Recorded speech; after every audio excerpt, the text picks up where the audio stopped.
What if I told you there once was an empire so powerful it rivaled Egypt, Babylon, and even the mighty pharaohs? And yet, for over 3,000 years, the world completely forgot they even existed.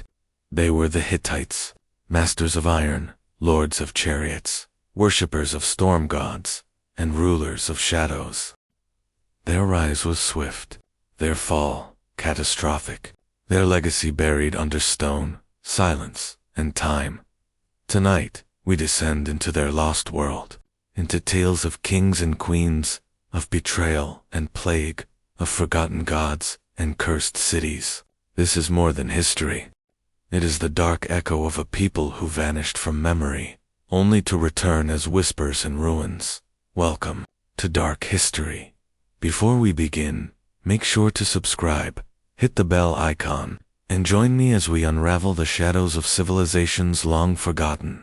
Because here, every story is darker than you've ever imagined. Chapter 1. The Forgotten Empire.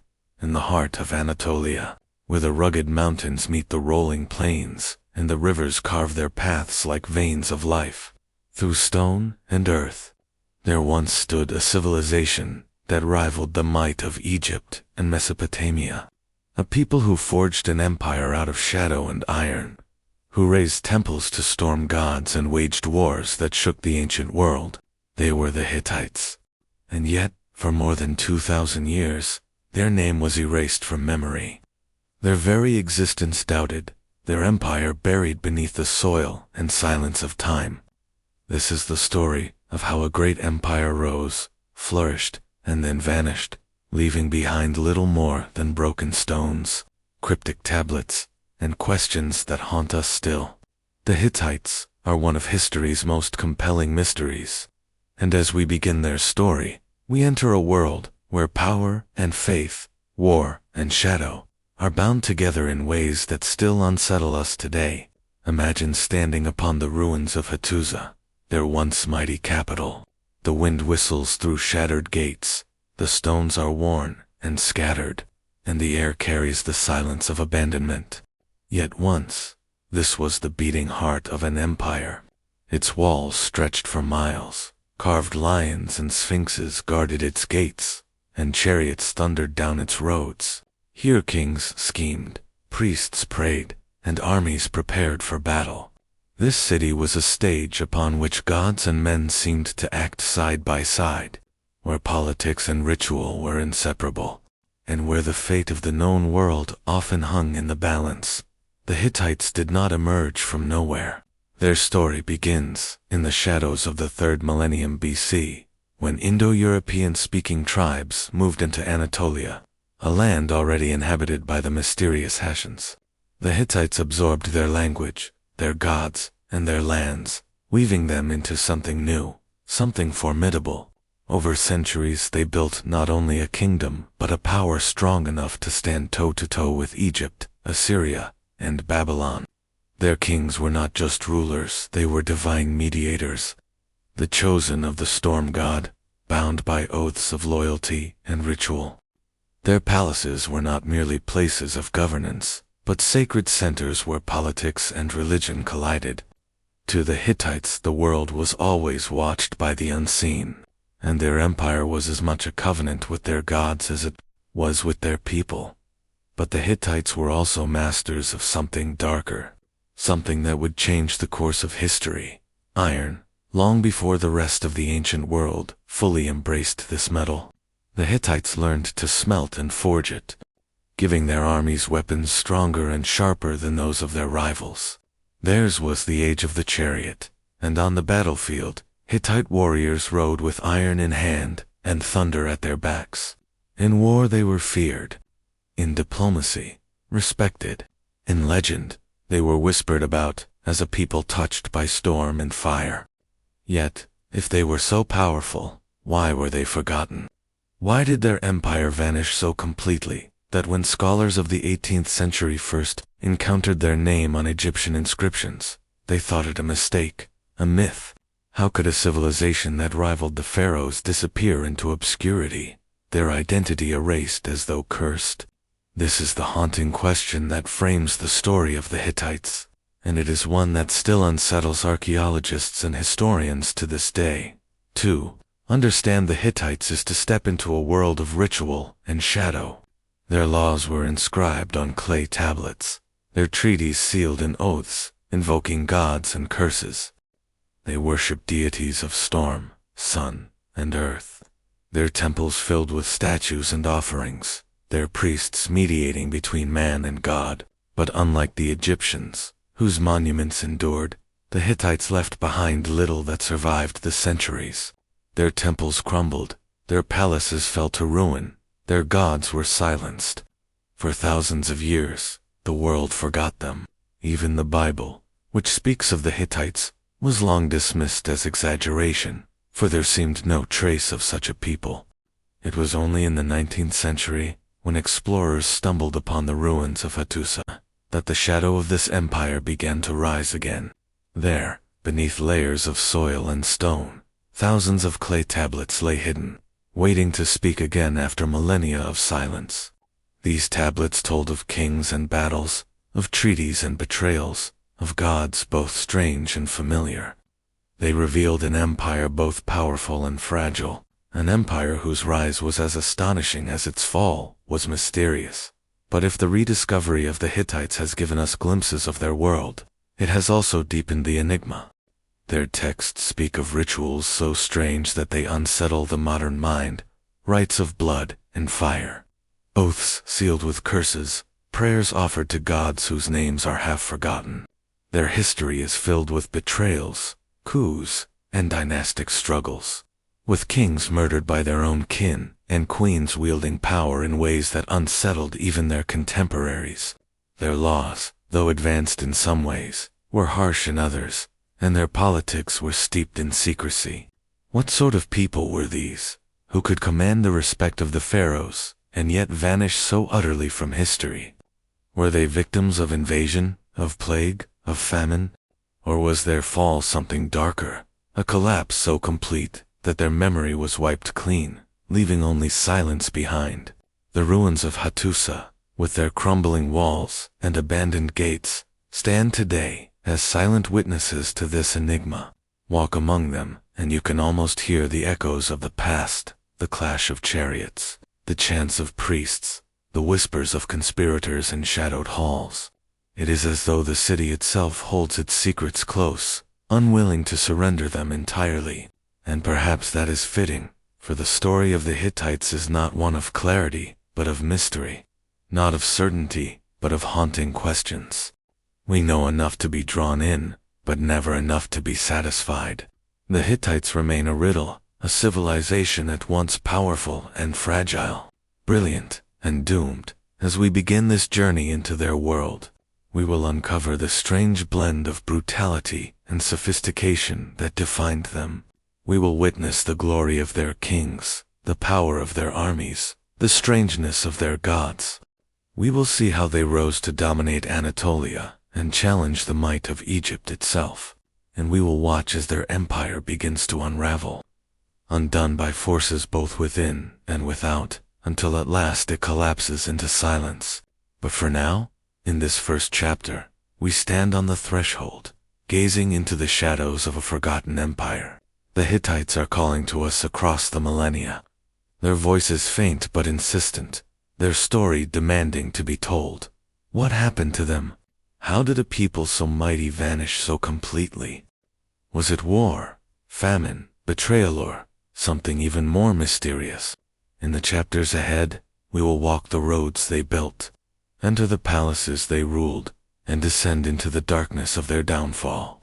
But already, in the silence of Hattusa, we sense that their story is not one of triumph alone, but of shadows, secrets, and an ending as haunting as any in history.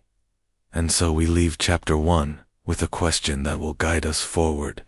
If the Hittites could rise to such greatness, how could they fall into such absolute silence? In the next chapter, we will return to the beginning, to the land of Hatti itself, and uncover how the foundations of this shadow empire were first laid.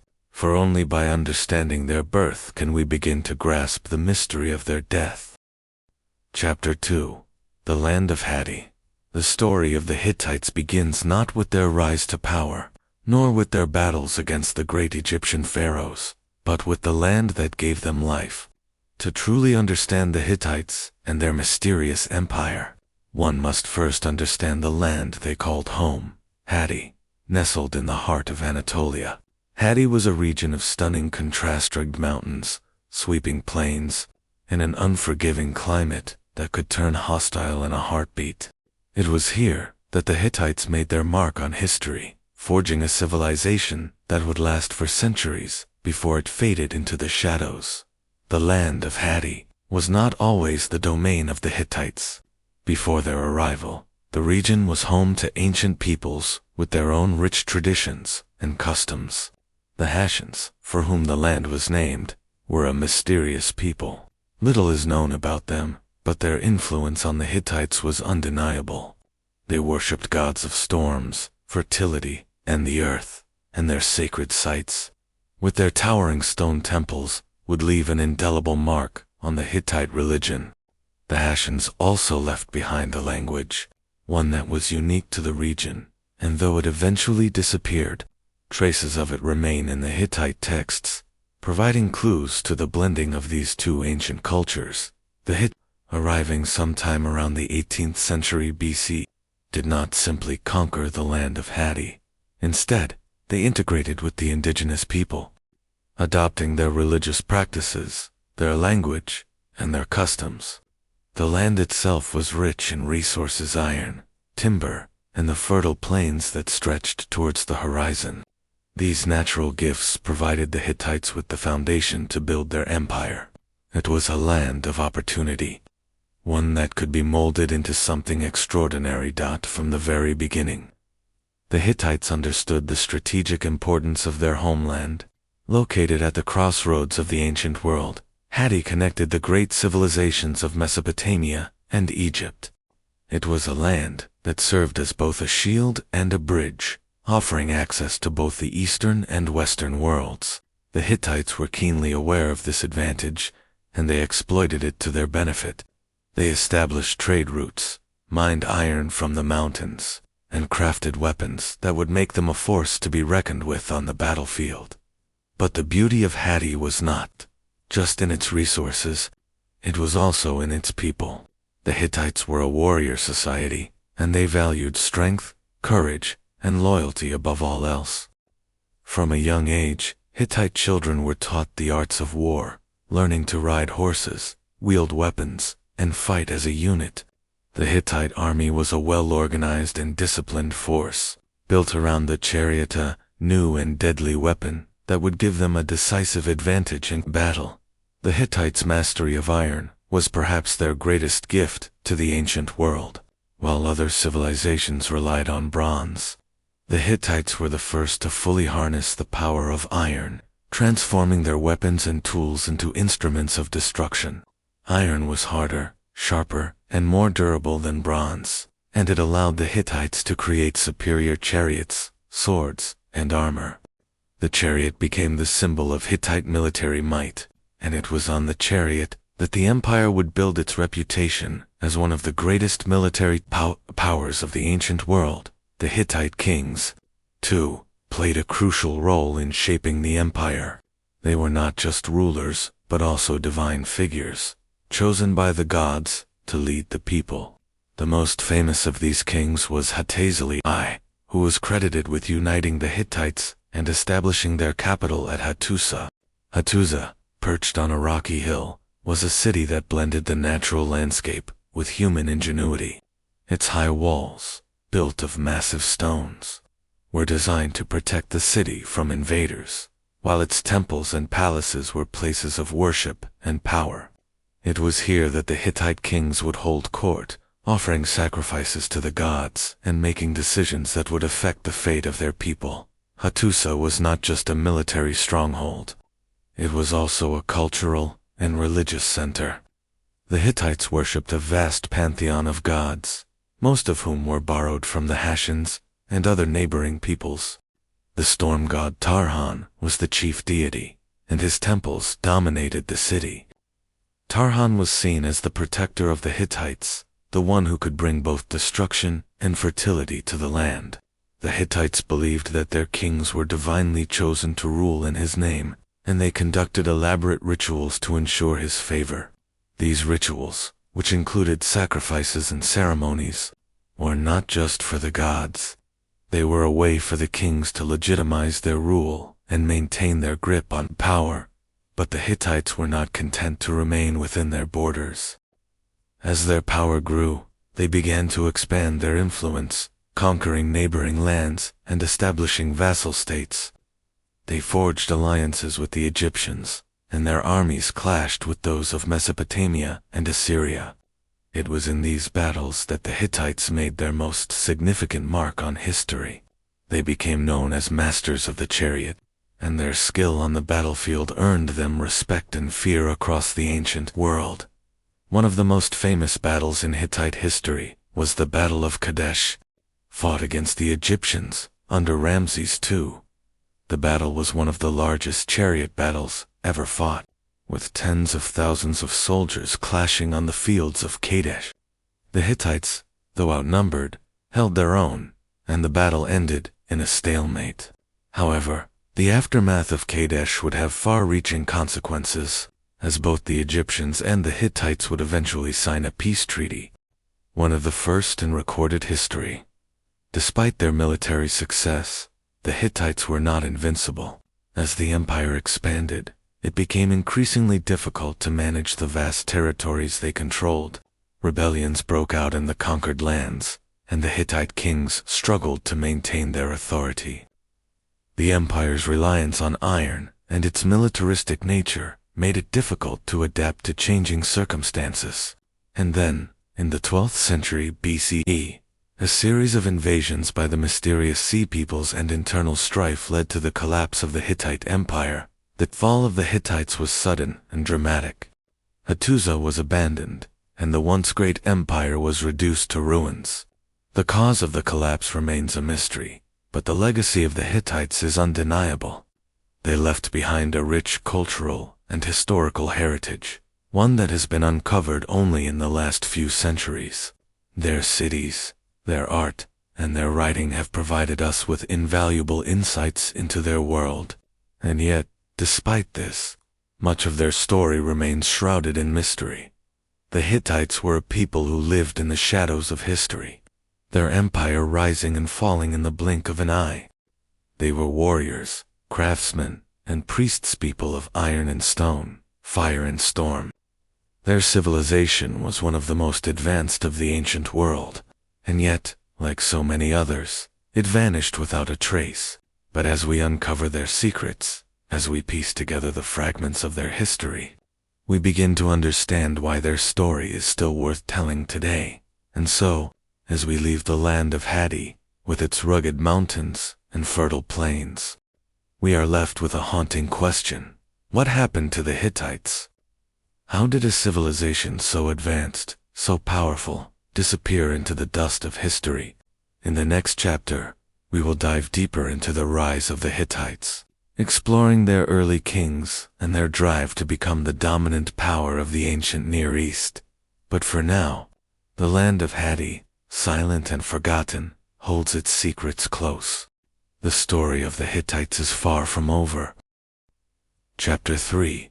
The Rise of Kings. The land of Hatti had given the Hittites strength, resources, and a foothold in Anatolia, but it was not enough to turn a scattered collection of tribes into an empire. They needed leaders who could unite the people under a single vision. This is the story of the kings who forged the Hittites into a power that would challenge the giants of the ancient world. It is a tale of ambition, betrayal, sacred oaths, and iron-fisted rule. In the crucible of Hatti, the Hittite monarchy was born, and with it, the first embers of an empire. The earliest Hittite kings were warlords, men of steel, who carved out their power with blood and cunning. Chief among them was Hattusa I, remembered as the founder of the Hittite state. His story begins with fire and conquest, for he understood better than anyone that survival in Anatolia required strength. Rivals lurked on every border: Hurrians in the east, Arzawans in the west, and marauding tribes in the north. To defend Hattusili needed to make an example, to show both friend and foe alike that the Hittites would bow to no one. From his capital at Hattusa, perched high among the Anatolian hills, Hattusili waged war without mercy. City by city, fortress by fortress, he subdued his enemies. His campaigns were relentless, striking deep into Mesopotamia, where he clashed with the mighty city of Aleppo, one of the region's oldest and most powerful centers. His army, armed with iron-tipped spears and the terrifying chariot, swept through the lands, leaving behind both fear and respect. But conquest was only one part of Hattusili's genius. He was also a ruler who understood the importance of order. Within the walls of Hattusa, he established the foundation of the Hittite monarchy. The king was not just a warlord. He was also the high priest of the people, the mediator between men and gods. Hattusili emphasized this divine role, proclaiming himself chosen by the storm god Tarhan to rule Hatti. Every victory and battle, every city brought under Hittite control, was framed as the will of the gods. This divine mandate gave his authority legitimacy, binding the people to him not only by fear, but also by faith. Yet the story of Hattusili is not one of triumph alone. His reign was marked by betrayal and tragedy. He had no son who could inherit the throne, and so he turned to his nephews, grooming them as his successors. But ambition runs deep in royal blood, and the young princes conspired against him. Treachery tore through the royal household, and the old king was forced to defend his throne not only against foreign enemies, but also against those he had raised as heirs. His final years were consumed by internal strife. And though he named his adopted grandson Mursili as his successor, the seeds of discord had already been sown. Mursili, the first, inherited a kingdom scarred by betrayal, but strengthened by conquest. If Hattusili had been the builder, Mursili was the gambler. His most daring act was one that would shock the ancient world: the attack on Babylon. At the time, Babylon was a jewel of Mesopotamia, a city steeped in culture, wealth, and history. To march an army across such vast distances to strike at its heart was audacious, almost suicidal. And yet Mursili did it. The Hittite chariots thundered across the plains, and when they reached Babylon, they sacked the city with ferocity. The fall of Babylon sent shockwaves throughout the ancient Near East. It was a statement. The Hittites were no longer a rising power. They were force that could challenge the greatest civilizations of their time. But Mursili's triumph was short. As with his predecessor, betrayal stalked his steps. Upon his return to Hattusa, he was assassinated in a palace coup, murdered by his own brother-in-law. Once again, the throne of Hatti was bathed in blood. The monarchy that had been forged through fire and war was still fragile, vulnerable to the ambitions of those closest to the king. The cycle of betrayal, conquest, and divine mandate became the defining pattern of the Hittite monarchy. Each king had to prove himself worthy, not only on the battlefield, but also in the sacred role of priest. The storm god's favor was fickle, and any misstep, whether in war, ritual, or politics, could doom a king. To reinforce their rule, the kings created an intricate system of vassalage. Conquered lands were not always annexed directly. Instead, they were bound to Hatti by treaties. These treaties were sacred documents, sworn before the gods, and to break them was to invite divine wrath. Through these pacts, the kings of Hatti extended their influence across Anatolia and beyond, weaving a web of loyalty that was as much spiritual as it was political. As the dynasty grew, so too did the role of queens and royal women. Unlike in many ancient societies, Hittite queens known as Tawananas wielded immense power. They were not mere consorts, but co-rulers, capable of issuing edicts, leading rituals, and even commanding troops. Some queens became infamous for their cunning and ruthlessness, particularly in palace intrigues. The royal court of Hattusa was a place of ceremony and bloodshed, where alliances were made at the altar and unmade in the shadows of the throne room. Religion, politics, and war were inseparable. Every campaign began with elaborate rituals, sacrifices to the storm god Tarhan and the sun goddess Era. The king would seek omens, reading the flight of birds or the entrails of sacrificed animals, to ensure the gods approved his plans. Victories were celebrated as divine blessings. Defeats were seen as punishments for broken oaths or neglected rituals. The king's role as high priest was as vital as his role as general. Without the gods, his authority crumbled. And yet, for all their power, the early Hittite kings lived under constant threat. Rival states watched for weakness, ambitious princes plotted in the dark, and the people themselves demanded strong leadership. The throne of Hatti was never secure.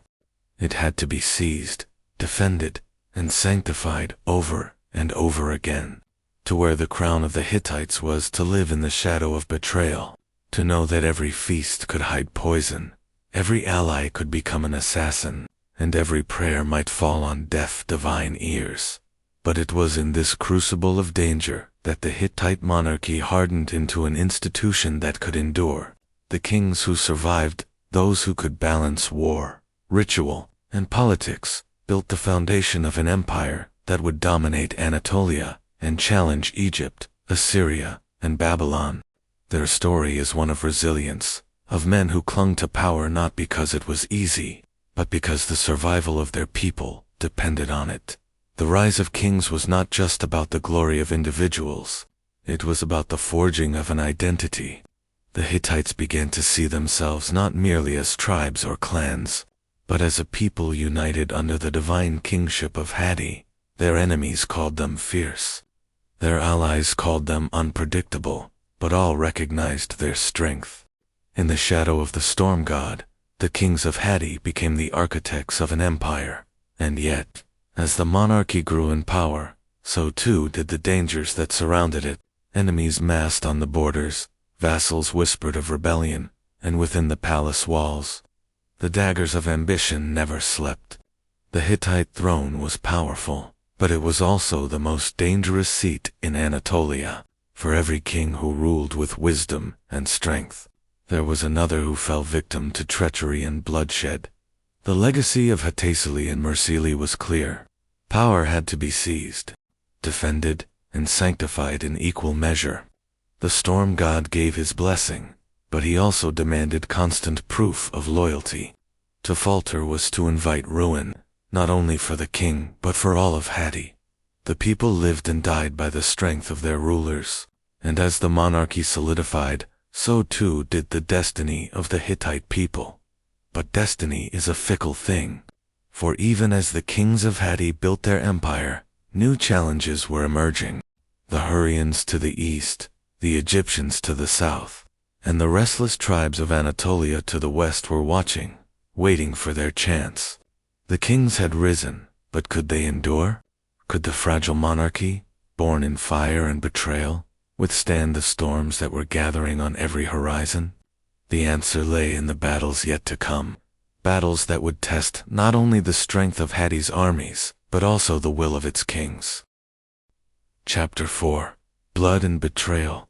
The throne of Hatti was a gilded cage, dazzling in its glory yet soaked in danger.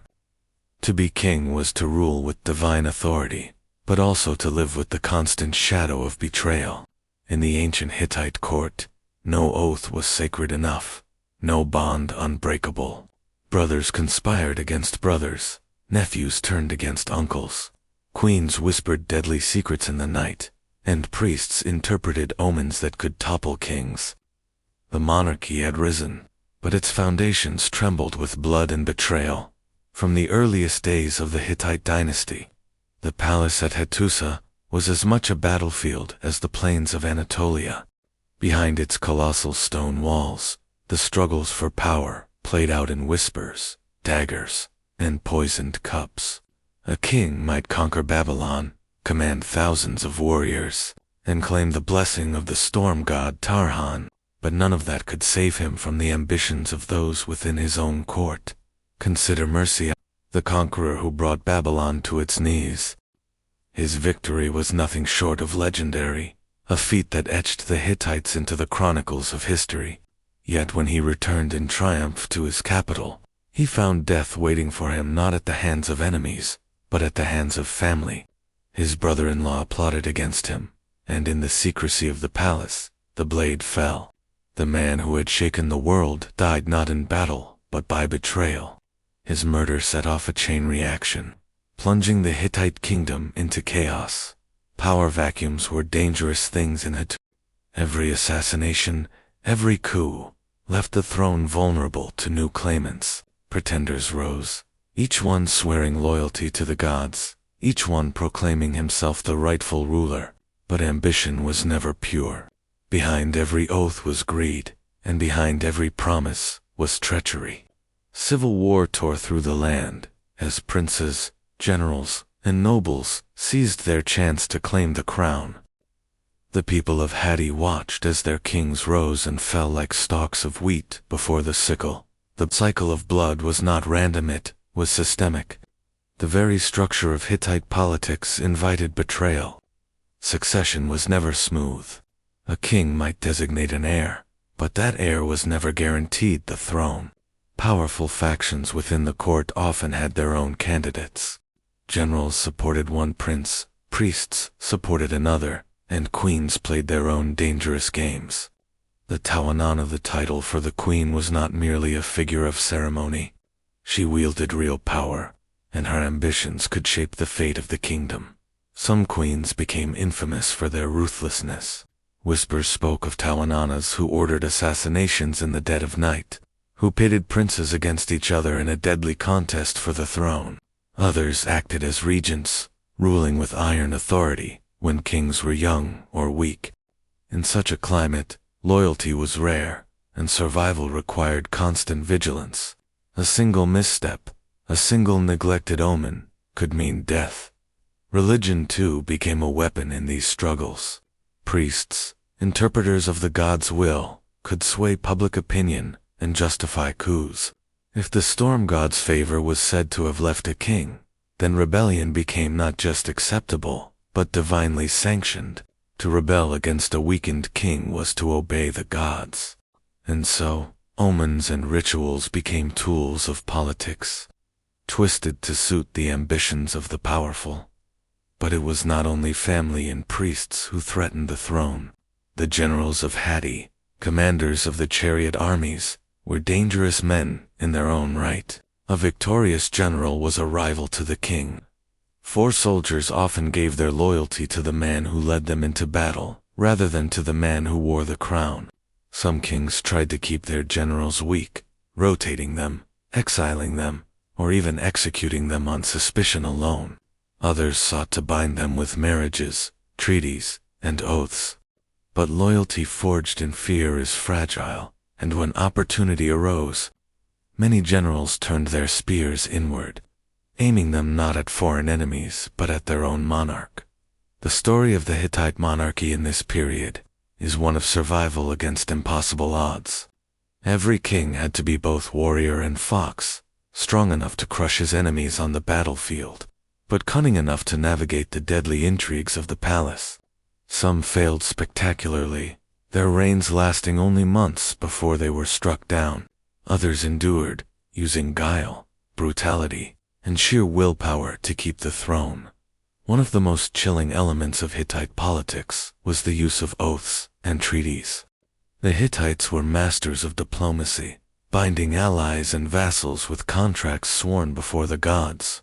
To break an oath was to invite divine punishment, yet oaths were broken with alarming frequency.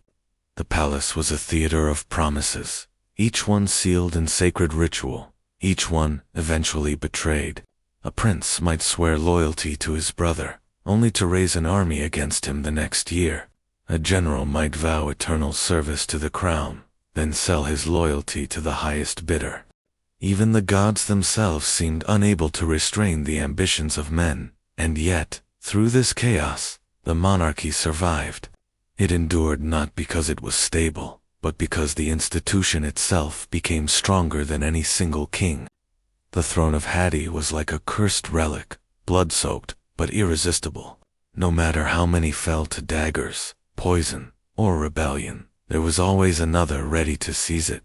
The cycle of betrayal was brutal, but it ensured that only the most cunning, ruthless, and capable rulers rose to power.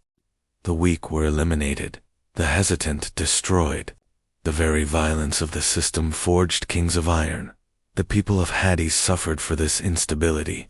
Fields went untended as armies marched, cities burned in civil war, and famine spread in the wake of chaos. Yet even in the darkest times, the idea of the monarchy held. To the common people, the king was still the high priest of the gods, the chosen of the storm god Tarhan. They might curse his failures, they might whisper of his crimes, but they also feared the alternative, a world without a king, where chaos reigned unchecked. And so, even as blood stained the palace walls, the people endured, praying that the next ruler would be stronger, wiser, and more just. At this paradox of kings, who ruled through betrayal, yet commanded loyalty, was the essence of the Hittite monarchy. It was a system built on contradictions, sacred oaths that were always broken, divine authority that was constantly challenged, family bonds that meant nothing, and enemies within who were more dangerous than enemies abroad. But the cycle of blood had consequences. While the Hittites fought each other, their rivals grew stronger. The Hurrians expanded in the east, threatening Hittite borders. The Egyptians looked northward, their ambitions stretching toward the lands the Hittites coveted. And within Anatolia itself, rebellious vassals waited for weakness, eager to break free of Hittite rule. Every assassination, every coup, weakened the kingdom, giving its enemies opportunities to strike. The Hittite throne had risen, but it was never secure. Blood and betrayal were its foundation, and sooner or later, that foundation would crack. Already, cracks were spreading. The people murmured of curses, of the storm god's anger at the endless treachery. The priests whispered of dark omens, of rituals gone wrong, and in the shadows of Hattusa, daggers were being sharpened, ready for the next king who dared to claim the crown. The throne of Hatti was powerful, but it was also cursed. Those who sought it were doomed to a life of fear, a reign of blood, and a death by betrayal. The question was never if the next king would fall, but when. And as the cycle repeated, the shadow of ruin grew longer, stretching across the land of the Hittites, foreshadowing a storm that no king, no matter how cunning, could withstand. Chapter 5. The Gods of Hatti. In the heart of the Hittite Empire, where mountains scraped the skies and rivers cut deep into the land, there was a belief whispered in every temple and carved into every tablet. The gods were many, and they were restless. Unlike the neat pantheons of their rivals, the orderly gods of Egypt, the grandiose deities of Babylon, the gods of Hatti, were a tangled, shifting host. Foreign spirits, local cults, storm lords, and shadowy underworld rulers were gathered together into one sprawling assembly, so vast that the Hittites themselves called their faith the thousand gods of Hatti. This was not a religion of peace or simple devotion. It was a religion of contracts, of offerings, of relentless appeasement. To rule the Hittites was not only to command armies and laws, but to maintain an endless cycle of ritual, lest the thousand gods turn their faces away and unleash famine, plague, or rebellion. The most powerful of these deities was the storm god Tarhan, wielder of thunder, lord of battle, and protector of kings. He was the one whose favor every monarch claimed, the divine force that made conquest possible. His image, often carved with a lightning bolt in one hand and a mace in the other, loomed in sanctuaries and was carried into war. Yet Tarhan was not alone. At his side stood the sun goddess of Arena, a radiant yet mysterious figure whose worship stretched back into the mists of Anatolia. Together, storm and sun formed the axis of Hittite religion, the raw force of war, and the sustaining power of order. But these two did not stand above all others in silence. Around them thronged a chaotic court of gods drawn from every corner of the empire. When the Hittites conquered a city, they did not erase its gods, they absorbed them. Each new victory brought new shrines, new rituals, and new divine names into the fold. The result was not harmony, but a dizzying collection of cults, each demanding its place, each needing sacrifices, festivals, and oaths taught to the Hittites. This sprawling pantheon was less a comfort than a burden. The gods were easily angered, quick to punish, and rarely forgiving. Drought, plague, or defeat in war could mean only one thing. Somewhere, some god had been neglected. The solution was always more offerings, more festivals, more prayers. Kings became not only warriors and judges, but frantic caretakers of divine contracts, endlessly negotiating with heaven to hold their empire together.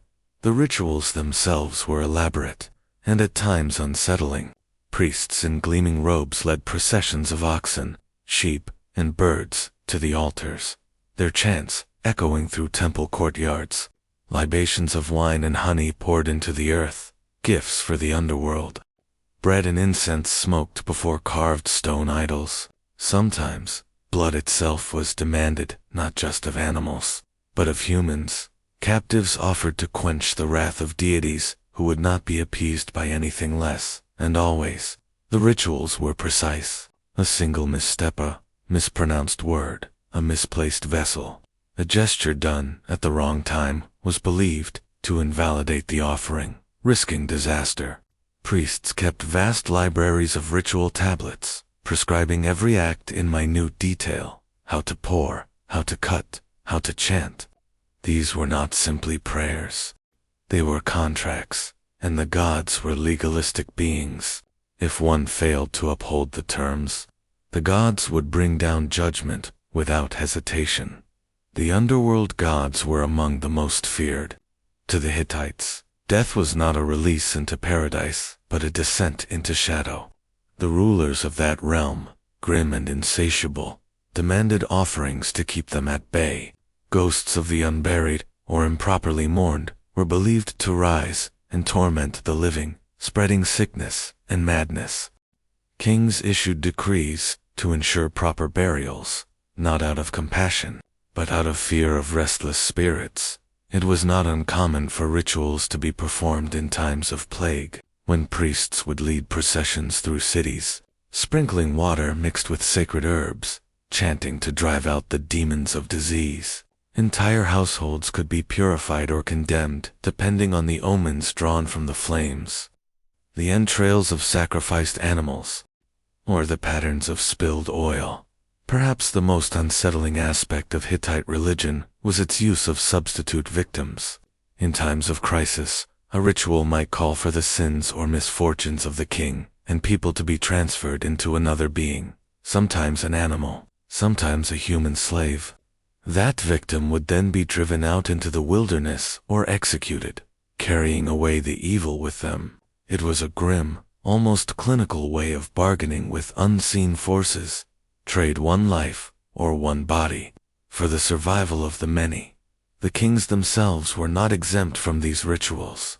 As the high priests of the realm, they bore ultimate responsibility for keeping the gods satisfied. Every treaty, every royal decree, was sealed not only with earthly witnesses, but with invocations to the divine. To break a treaty was to invite the fury of heaven itself, for the gods were called upon to punish oath-breakers with famine, plague, and destruction. Hittite treaties are filled with chilling curses. May the gods make your wives barren, your land sterile, your soldiers weak, your cities burn. In such a world, politics and religion were inseparable, bound together in fear and ritual blood. But there was another layer darker, more secretive. Not all rituals were performed in the open temples. Some were conducted in caves, deep in the earth, places where the underworld was believed to touch the mortal world. Fires burned in the darkness, shadows danced on the walls, and priests muttered words never spoken in daylight. These rites sought not only to appease, but to manipulate, to bend the unseen powers to the will of the king. It was whispered that in these secret ceremonies, kings sought forbidden knowledge, humans of the future, guidance in war. the promise of immortality. The rock sanctuary of Yatsulikaya, just outside Hattusa, gives us a haunting glimpse of this world. There, carved into the stone, a procession of gods marches across the walls. Storm gods, underworld rulers, strange beings with animal features, each one etched in silence. To stand among them was to feel the weight of eternity pressing down, a reminder that the Hittites lived always in the shadow of divine presence. Archaeologists see art. The Hittites saw a sacred assembly, a place where the veil between mortal and divine grew thin. Yet the very abundance of gods carried a hidden danger. The empire could never satisfy them all. Every failure, every disaster, could be blamed on neglected rituals. The priests grew ever more powerful, their libraries of rituals expanding into an endless cycle of appeasement. And as the empire expanded, absorbing yet more deities, the burden grew heavier. To be king of the Hittites was to live in constant dread, not only of assassins in the palace, but of unseen gods, waiting for the slightest lapse to unleash ruin. The 1,000 gods of Hatti gave the empire strength, binding diverse peoples under one spiritual umbrella. But they also sowed seeds of weakness, for in their endless demands, they drained the kingdom of energy, wealth, and certainty. Every festival meant resources spent, every neglected shrine meant fear of divine wrath. The empire's unity was fragile, held together by ritual as much as by sword, and in time, whispers began. Whispers that the gods themselves had grown tired of Hatti, that the endless oaths and sacrifices were no longer enough, that storms, plagues, and rebellions were not punishments for single failures, but signs of a deeper curse. Some said the gods had turned their faces away. Others said darker powers, long kept at bay, were rising from the underworld, preparing to consume the land. The Hittite kings kept sacrificing, kept chanting, kept negotiating with heaven, but the shadows lengthened, and the signs grew darker. A kingdom built on blood and betrayal now seemed haunted by its own gods. And in the silence of Yatsulikaya, among the carved faces of the divine assembly, it was said one figure seemed to shift when no one was looking, an omen, a warning, or perhaps a god whose name had been forgotten, waiting in the shadows for the day it would be remembered again. Chapter 6. The Shadow of Forgotten Gods. The empire of the Hittites, with its sprawling cities of stone, its echoing courts of law, and its iron-forging forges, was not merely a kingdom of men, it was a kingdom of gods.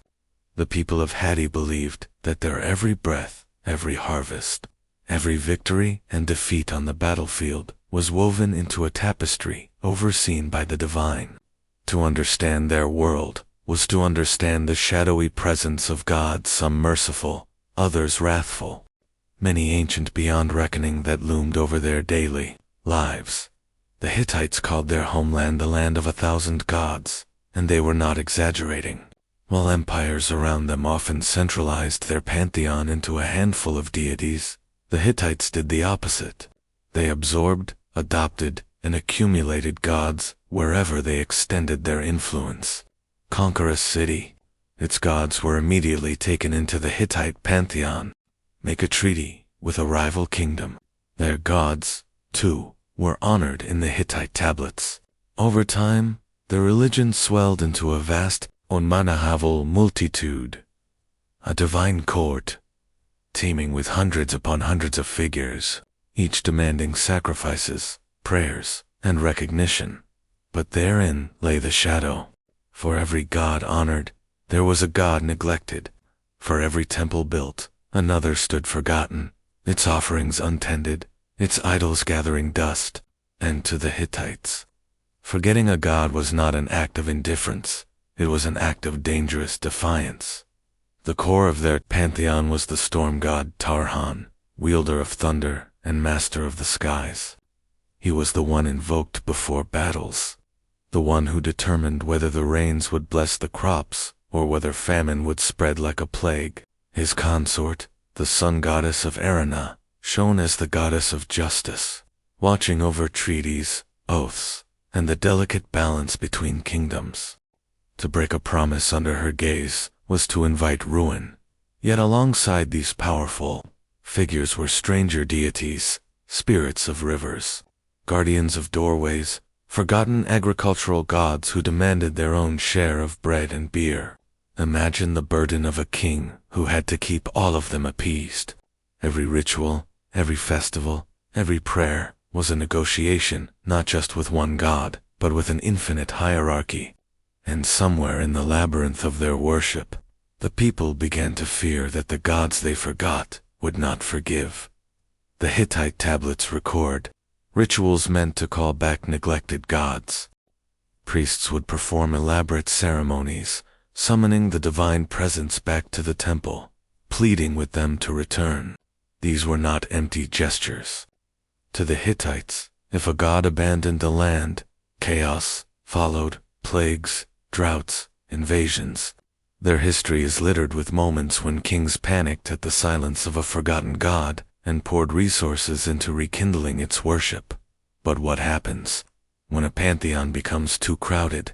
What happens when gods are imported not just from neighbors, but from enemies? The Hittites absorbed Hurrian deities, Mesopotamian gods, even Egyptian figures after their treaties with pharaohs.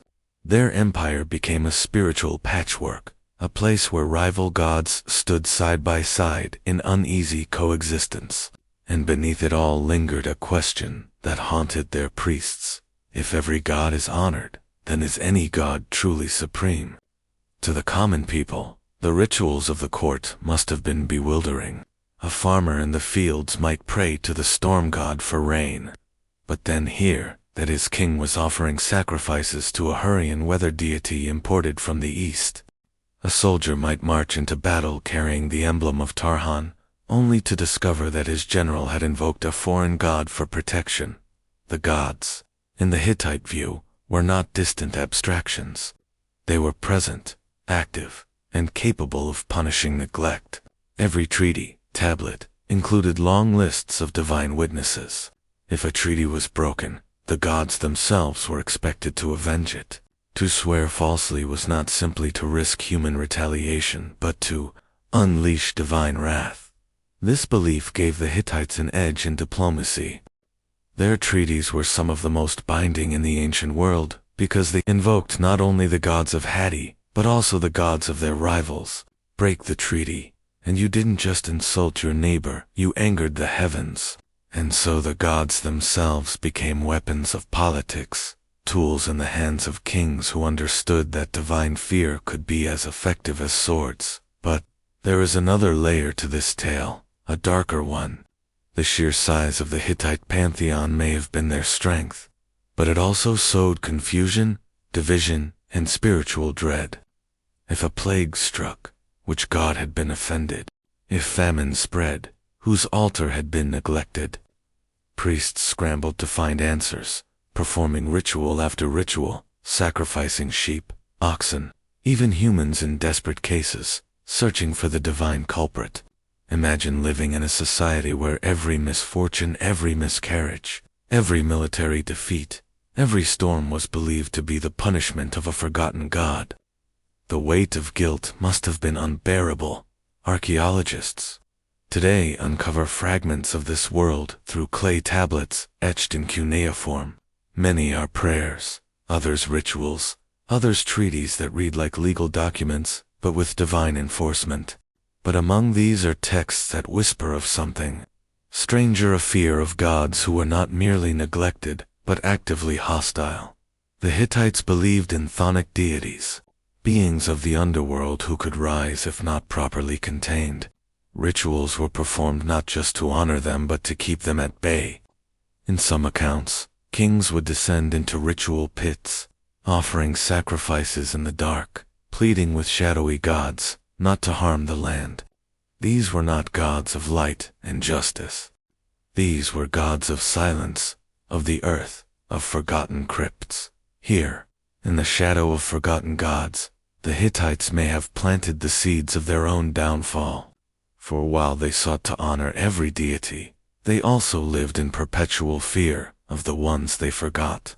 Their empire became a house haunted by divine presences, each one demanding attention, each one threatening vengeance, if ignored. One tale preserved in fragments tells of King Mursili, who reigned during a time of plague. For years, the land was struck by death and sickness, and the king, desperate, poured his grief onto clay tablets. He confessed that perhaps the gods were angry with him for sins unknown, or that perhaps an oath taken by his father had been broken. His words are haunting, not because of their theology, but because of their raw despair. A ruler of one of the greatest empires of the ancient world brought to his knees by the silence of the gods. And so, the shadow grew. Every neglected ritual, every foreign god absorbed, every plague unanswered, it all fed into a culture of anxiety. A kingdom forever chasing divine favor, yet never certain it had achieved it. The people of Hatti may have conquered cities, forged iron, and rivaled Egypt and Babylon, but deep within their temples, they trembled, for they knew their gods were watching, and among them were those who did not forgive. The question that lingers for us today is whether this sprawling pantheon, this chaotic and fearful devotion, contributed to the collapse of the Hittite Empire. Did the weight of forgotten gods, neglected rituals, and ceaseless fear fracture their unity? Or were the gods themselves, in the eyes of the Hittites, the very agents of their destruction? For as their empire began to weaken, storms came not just from the skies, but from the sea. New invaders pressed in, and the fragile spiritual balance of the Hittites faltered. But was this merely human history, or was it divine vengeance? As the Hittite kings stood on the brink of ruin, whispers spread in their temples of gods long forgotten, gods whose names had been erased, gods who would have their revenge. And as the last offering smoldered on the altars of Hatti, the shadow of forgotten gods stretched across the land, swallowing even the mightiest of kings. Chapter 7. Storms from the Scytha Empire of the Hittites. Proud and formidable, once stretched across the Anatolian plateau and pressed into the fertile lands of Syria. From their mountain stronghold at Hattusa, their kings commanded armies of iron, their treaties bound kingdoms in loyalty, and their gods presided over a land filled with wealth and fear. Yet, even the strongest fortress can fall, not from within alone, but from storms that brew far away, across distant seas. In the late Bronze Age, sometime around the 12th century BCE, the Hittites began to face an enemy unlike any they had ever seen. These enemies did not come with familiar banners, nor did they arrive with emissaries and scribes seeking treaties. They came like a tempest, fierce, unpredictable, and merciless. History remembers them by a name that chills the imagination: the Sea Peoples. Who were these Sea Peoples? Scholars debate their origins to this day. Some argue they came from the western Mediterranean, perhaps from islands that had suffered famine or disaster. Others suggest they were displaced peoples from collapsing kingdoms, refugees turned raiders. What is certain is that they arrived in waves, moving like a storm across the coasts of the Near East, plundering, burning, and destroying to the Hittites. The first signs of this coming storm were whispers carried by traders and ambassadors. Ships had been seen off the coasts, villages sacked, cities abandoned. The great kingdom of Ugarit, once a thriving port and ally of the Hittites, sent desperate pleas for aid. "The enemy ships are here," one tablet reads. "Our city is burning. Send help quickly." But the help never came. By the time the message reached Hattusa, Ugarit was already in ruins, its palaces torched, its temples silent. The Sea Peoples were not just raiders, they were a force of annihilation. They destroyed not to conquer, but to erase. Cities that fell to them did not rise again. And as they swept closer to Hittite lands, fear spread like wildfire. The Hittite kings were already burdened by famine. Records show that grain had to be imported from Egypt simply to feed the population. Crops had failed, and the once mighty empire was struggling to sustain its people. Into this weakened state came the Sea Peoples, pressing on the edges of the empire, disrupting trade, choking supply routes, and cutting the lifelines of food and wealth. Imagine the fear of a Hittite farmer in those years. The fields are barren, the sky offers no rain, and rumors swirl that strange warriors with horned helmets and curved swords are landing on the coasts, killing all in their path. In the cities, priests cry out to the gods, offering sacrifices day and night, begging for protection. But the gods remain silent. The sea peoples did not march like traditional armies. They appeared suddenly, with fleets of ships that moved swiftly across the Mediterranean. They struck ports, looted what they could, and vanished again, leaving smoking ruins behind them. For an empire like the Hittites, dependent on its network of vassal states and trade routes, this was catastrophic. One by one, the pillars of Hittite power began to crumble. The coastal cities that had once supplied goods and grain were destroyed or abandoned. Allies turned desperate, unable to send tribute. Soldiers grew restless, their rations cut. The empire, already stretched thin by internal struggles and the weight of forgotten gods, found itself facing a new kind of war it could not control. Archaeologists uncovering the ruins of Hattusa and its satellite cities have found evidence of this collapse. Once thriving settlements were suddenly abandoned. Burn layers show cities reduced to ash. Inscriptions vanish from the record, as though entire voices were silenced in an instant. The sea peoples were not content with raiding. They pushed inland, challenging the Hittites on their own soil. Battles raged in places once thought secure, and though the Hittite armies fought with courage, they were no longer invincible. Iron weapons and chariots, once their greatest advantage, meant little against an enemy that struck unpredictably and disappeared before a counterattack could be launched. In this chaos, the empire turned inward. Famine deepened, rebellion brewed, and trust in the throne wavered. The king, Suppiluliuma II, the last great ruler of the Hittites, fought desperately to hold his empire together. He led campaigns to secure the coast, to repel the raiders, to keep the empire alive, but his victories were fleeting. The sea peoples returned again and again, each time stronger, each time hungrier. There is a chilling sense of inevitability in the records of these years. As the Hittites begged their gods for aid, their enemies pressed harder. As their priests performed rituals to banish plagues and famine, their people starved. As their armies marched to defend their cities, more cities burned. It is said that when Suppiluliuma II fought his last battles, he did so not as a king expanding an empire, but as a desperate man fighting to save scraps of what remained. And when the final blow came, it was not a glorious battle but a slow, suffocating collapse. The sea peoples were not the sole cause of the Hittite fall, but they were the storm that shattered what famine, internal strife, and forgotten gods had already weakened. Their raids broke the fragile threads of trade and communication, leaving the empire isolated and starving. And in that isolation, cities fell silent one by one. What became of the survivors? Some fled south, seeking refuge in what would later become the lands of the Neo-Hittite states Mar.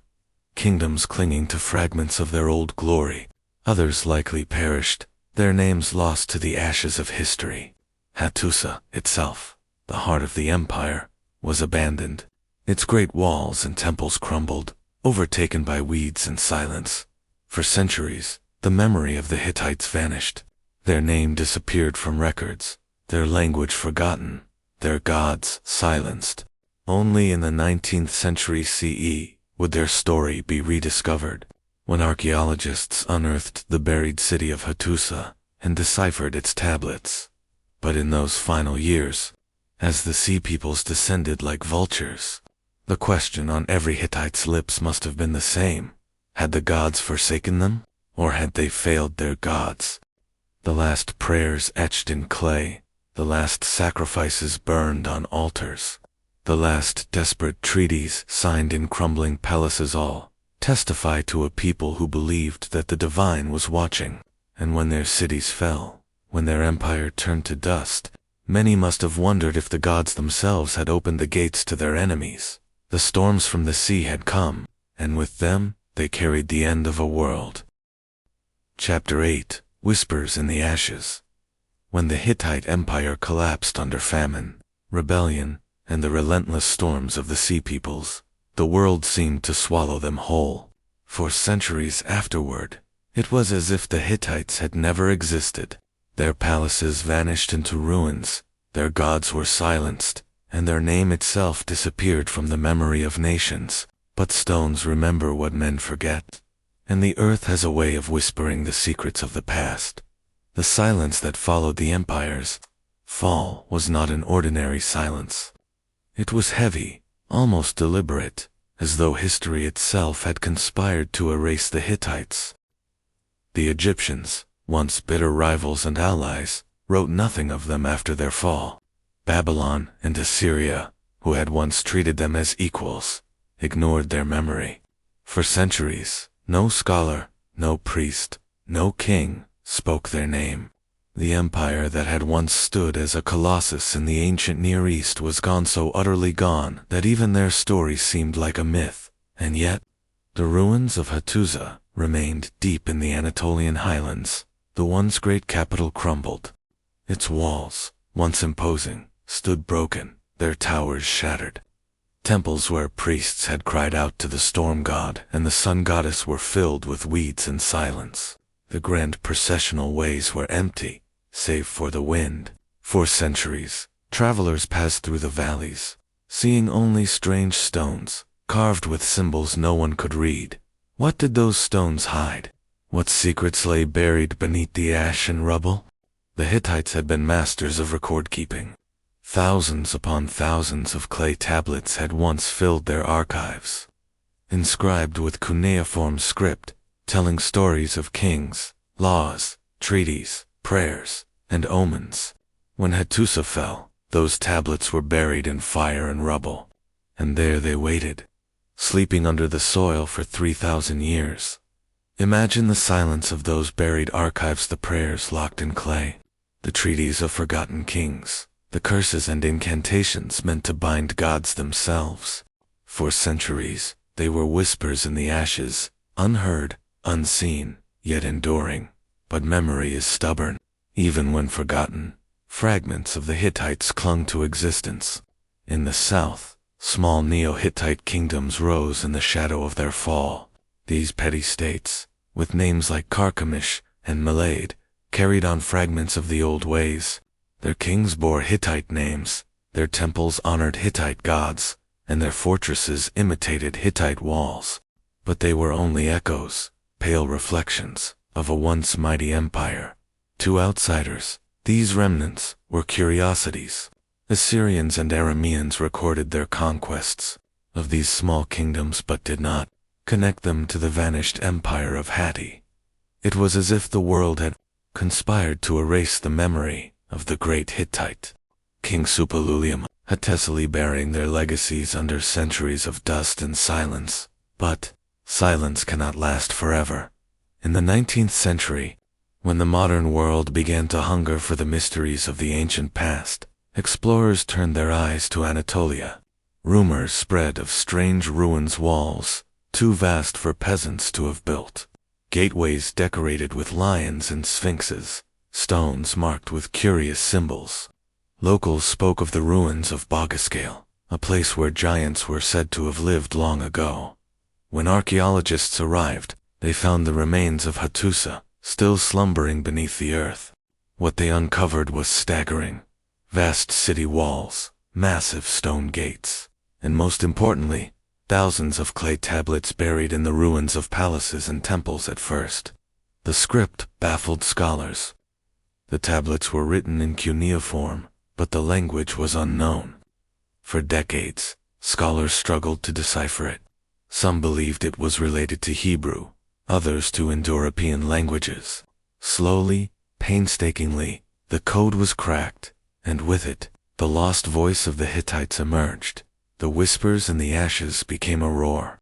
Suddenly, a forgotten empire rose again, not in power, but in memory. The tablets revealed a world that no one had suspected. The Hittites were not a minor kingdom, as once believed, but a vast empire that rivaled Egypt, Babylon, and Assyria. They were conquerors, diplomats, engineers, and priests. They had signed treaties with pharaohs, fought wars against mighty nations, and commanded armies of ironclad warriors. One tablet told of the Battle of Kadesh, where the Hittite king Muwatalli faced the great Ramses II of Egypt. Another described treaties so detailed they listed even the gods called upon as witnesses. Others revealed prayers, curses, and myths that spoke of a pantheon as vast and complex as any in the ancient world. It was a revelation, a resurrection of a lost people. Yet the rediscovery also raised haunting questions. How could such a mighty empire vanish so completely? Why had the world forgotten them for centuries, when the names of Egypt and Babylon endured? Was it simply the scale of their collapse, or had something darker been at work? Some scholars whisper of deliberate erasure. Did Egypt and Assyria, rivals of the Hittites, intentionally silence their memory, omitting them from records so future generations would forget? Or was it the will of the gods themselves, punishing a people who had failed to uphold the sacred bonds of loyalty and worship? Even today, the answers remain unclear. What is clear, however, is that the Hittites were not simply forgotten, they were buried in silence, and only by chance, centuries later, were their voices unearthed. The whispers in the ashes tell us more than history. They tell us about the fragility of memory. Empires believe themselves eternal, yet the Hittites prove that even the greatest can be erased in an instant, reduced to silence for millennia. Their rediscovery is not simply a triumph of archaeology, it is a reminder that memory is as mortal as the men who hold it. And still, some whispers remain hidden. Among the ruins of Hattusa, many tablets are broken, incomplete, or undeciphered. Strange rituals are hinted at, curses half-preserved, myths that stop mid. Did the Hittites leave behind knowledge too dangerous to preserve? Did they conceal secrets in their final hours, locking them in clay for only the gods to hear? Imagine standing among the ruins of Hattusa today. The stones are cold, the walls broken, the gates silent. Yet if you listen, if you truly listen, it is as if the earth itself still whispers. The chants of priests, the clash of chariots, the cries of famine and war, they linger in the silence. Carried by the wind across the Anatolian plateau. Whispers in the ashes. The voice of a forgotten empire. Chapter 9. The Gods of Forgotten Stone.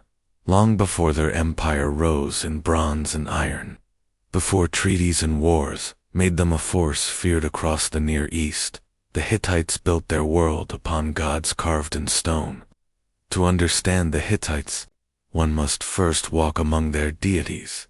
For in their religion lay not only their strength, but also the seeds of their undoing. The Hittite pantheon was vast, bewildering, and endless. Where other civilizations worshipped a handful of major gods, the Hittites proclaimed themselves the people of 1,000 gods. Their world was crowded with divinities, storm gods, sun goddesses, river spirits, mountain lords, deities of fields, cattle, and fire. Every city had its own patron, every mountain and stream its own guardian. It was a universe alive with spirits, each demanding offerings, each requiring respect. But at the heart of this throng stood two figures: the storm god of Hatti, lord of thunder, rain, and war, and the sun goddess of Arena, radiant mother of life and order. Together, they ruled the heavens, balancing chaos and light. In the great rock sanctuary of Yatzilakaya, just outside the capital of Hattusa, the gods were carved into the living stone. Even now, 3,000 years later, they stand in procession, etched with uncanny precision, warriors with horned helmets, deities carrying weapons, goddesses with flowing garments. The carvings march endlessly, as if frozen in ritual, their eyes staring forward with an intensity that defies time. It was here that Hittite kings proclaimed their legitimacy. Standing among these deities, they were crowned as mediators between heaven and earth, entrusted to keep the favor of the gods. The king was not divine himself, as Pharaoh claimed to be, but he was chosen a high priest bound to serve. If he failed, famine, plague, and disaster would follow. This was the weight that bent the Hittite throne, not merely the rule of men, but the rule of gods who demanded obedience, sacrifice, and constant ritual. The rituals themselves were staggering. Clay tablets discovered in the ruins of Hattusa describe ceremonies that could last days, even weeks, involving hundreds of priests, singers, dancers, and animals for sacrifice. Sheep, cattle, and goats were slaughtered in the name of the gods. Wine and bread were laid before sacred statues. Priests whispered incantations, their words repeated and doubled, as if to make certain no mistake was made in the eyes of the divine. But the Hittites were also collectors of gods. When they conquered a land, they did not suppress its deities. Instead, they absorbed them, adding foreign gods to their already swollen pantheon. From Hurrian lands came deities of storms and skies. From Mesopotamia came Ishtar, goddess of love and war. From Syria came Baal, lord of storms and fertility. The Hittite religion became a patchwork, a tapestry woven with threads from every culture they touched. Yet this abundance created chaos. How could one empire serve 1,000 gods, each demanding sacrifice, each jealous of neglect? Kings struggled to appease them all, to maintain balance in a divine order that was always threatening to collapse. The myths of the Hittites reveal a world haunted by uncertainty. In one tale, the storm god of heaven is defeated by a monstrous serpent called Ilyanka. The world falls into disorder, and only through cunning trickery is the god able to regain his strength and slay the beast. The myth was not just a story, it was a warning. Chaos was always waiting, always ready to devour the fragile balance of the world. Another tale speaks of the fertility god Telepinu, who once vanished in anger. When he disappeared, crops withered, livestock stopped breeding, and famine swept the land. Only after a long search and a series of rituals was he brought back, restoring life. To the Hittites, this was more than myth, it was reality. When famine or plague struck, it meant the gods had turned their faces away, and only ritual, sacrifice, and prayer could bring them back. And then there was the goddess of the underworld, Lawani, whose shadow touched all. To die was to descend into her realm, a place not of fiery torment, but of endless silence. For the Hittites, the fear was not hell, it was being forgotten, nameless, lost to time. But there was something darker woven into these myths. The tablets hint at rituals that were not merely offerings of food and drink, but blood rites meant to bind the will of the gods themselves. Some texts describe human captives being offered. In times of crisis, though details are scarce, broken, or veiled in euphemism, were these sacrifices fact or symbol? The silence of the records leaves the question hanging, unsettling, unresolved. What is clear is that the Hittites believed their survival depended on their exact obedience to ritual. Every prayer had to be spoken correctly, every offering placed at the right time. To stumble was to invite disaster. A mistake in the words of a ritual might condemn not only the priest but the entire kingdom. This obsessive fear permeates the tablets, lines crossed out, corrections made, formulas repeated again and again, as if the scribes themselves trembled before the gods they served. It was this fragile relationship between men and gods that made the Hittite Empire so vulnerable. When plague swept the land, kings wrote desperate prayers, confessing sins they did not understand, begging for forgiveness. When famine struck, they pleaded with Telepinu to return. When enemies closed in, they invoked the storm god to grant victory. But what happens when the gods no longer answer? Some scholars believe that the final collapse of the Hittite Empire was as much religious as political. Drought, famine, and war all struck at once. Perhaps the gods were silent, or perhaps the people believed they had been abandoned. What terror it must have been for the priests, performing rituals day after day, only to see no rain fall, no enemies defeated, no relief come. The gods of stone, once protectors, became silent witnesses to ruin. And yet, the ruins of Yatsulakhaya still stand. The gods are still there, carved in stone, their faces untouched by the centuries.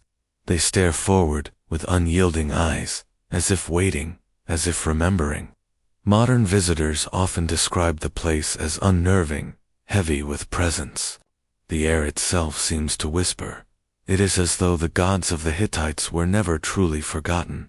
They linger in their sanctuary, carved into the bones of the earth, beyond the reach of time. And if the myths are to be believed, gods never die, they only wait for men to call their names again. But what if the rediscovery of the Hittites has done exactly that? By reading their tablets, by speaking their names, have we not awakened what they sought to bind? Some fragments speak of curses placed upon those who disturb the gods, upon those who fail to give them offerings. Were the Hittites not only recording their rituals, but warning future generations, warning us of the danger of forgetting, or worse, of remembering without reverence? The gods of forgotten stone may still hunger for worship. Chapter 10. The Blood of Kings. The gods demanded obedience, but it was men who bore the cost. If the Hittite pantheon was vast and terrible, the throne of Hatti was a burden heavier still. For the king of the Hittites was no ordinary ruler.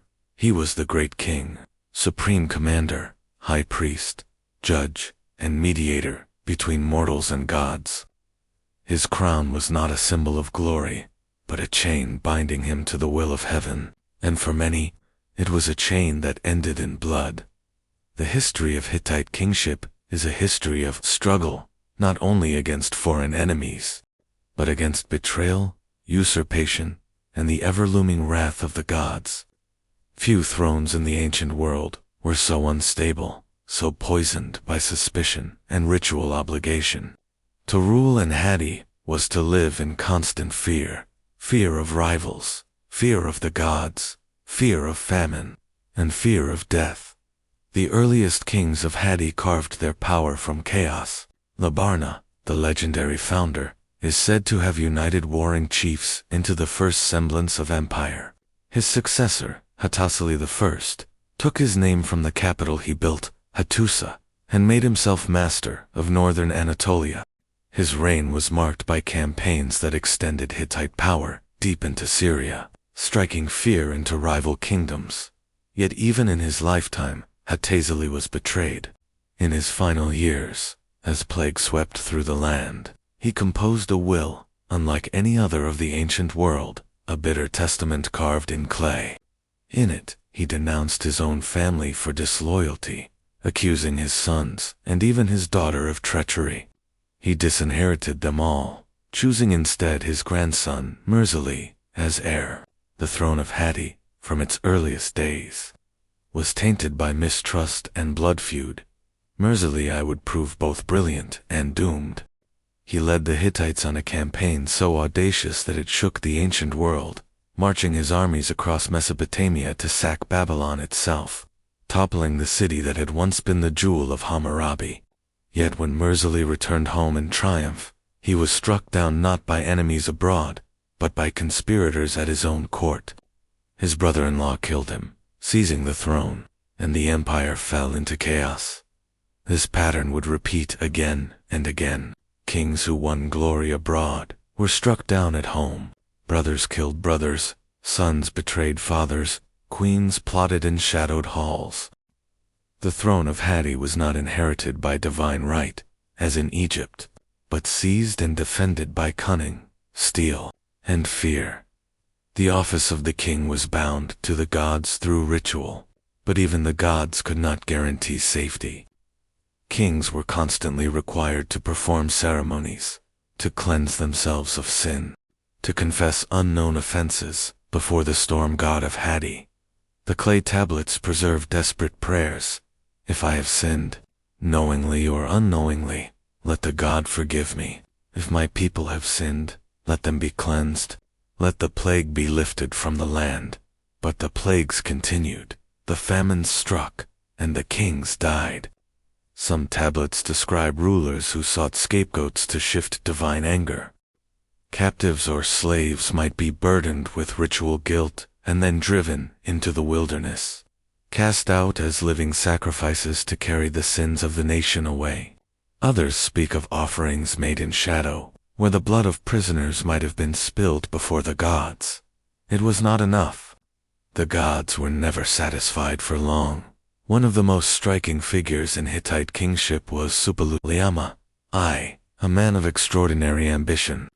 Rising from relative obscurity, he seized the throne during a time of weakness and transformed Hatti into a superpower. He crushed the Mitanni, humbled Egypt, and expanded the empire across Anatolia and Syria. Yet his victories came at a cost. When plague struck his armies, it carried back disease from foreign conquests, sweeping through the empire like fire. Suppiluliuma himself was struck down, his body ravaged by the very plague his campaigns had unleashed. His sons inherited not only his empire, but his curse. The annals describe the despair of his successor, Mursili II, who prayed day and night to the gods for deliverance. His prayers fill entire tablets, lamentations that echo with desperation. My father's sins have brought this plague upon us. The land dies, the cattle perish, the people wither. O gods, forgive us. For 2 decades the plague lingered, a shadow over the throne, a reminder that the king's blood could never wash away guilt. What made the throne of Hatti so perilous was not only divine judgment, but human treachery.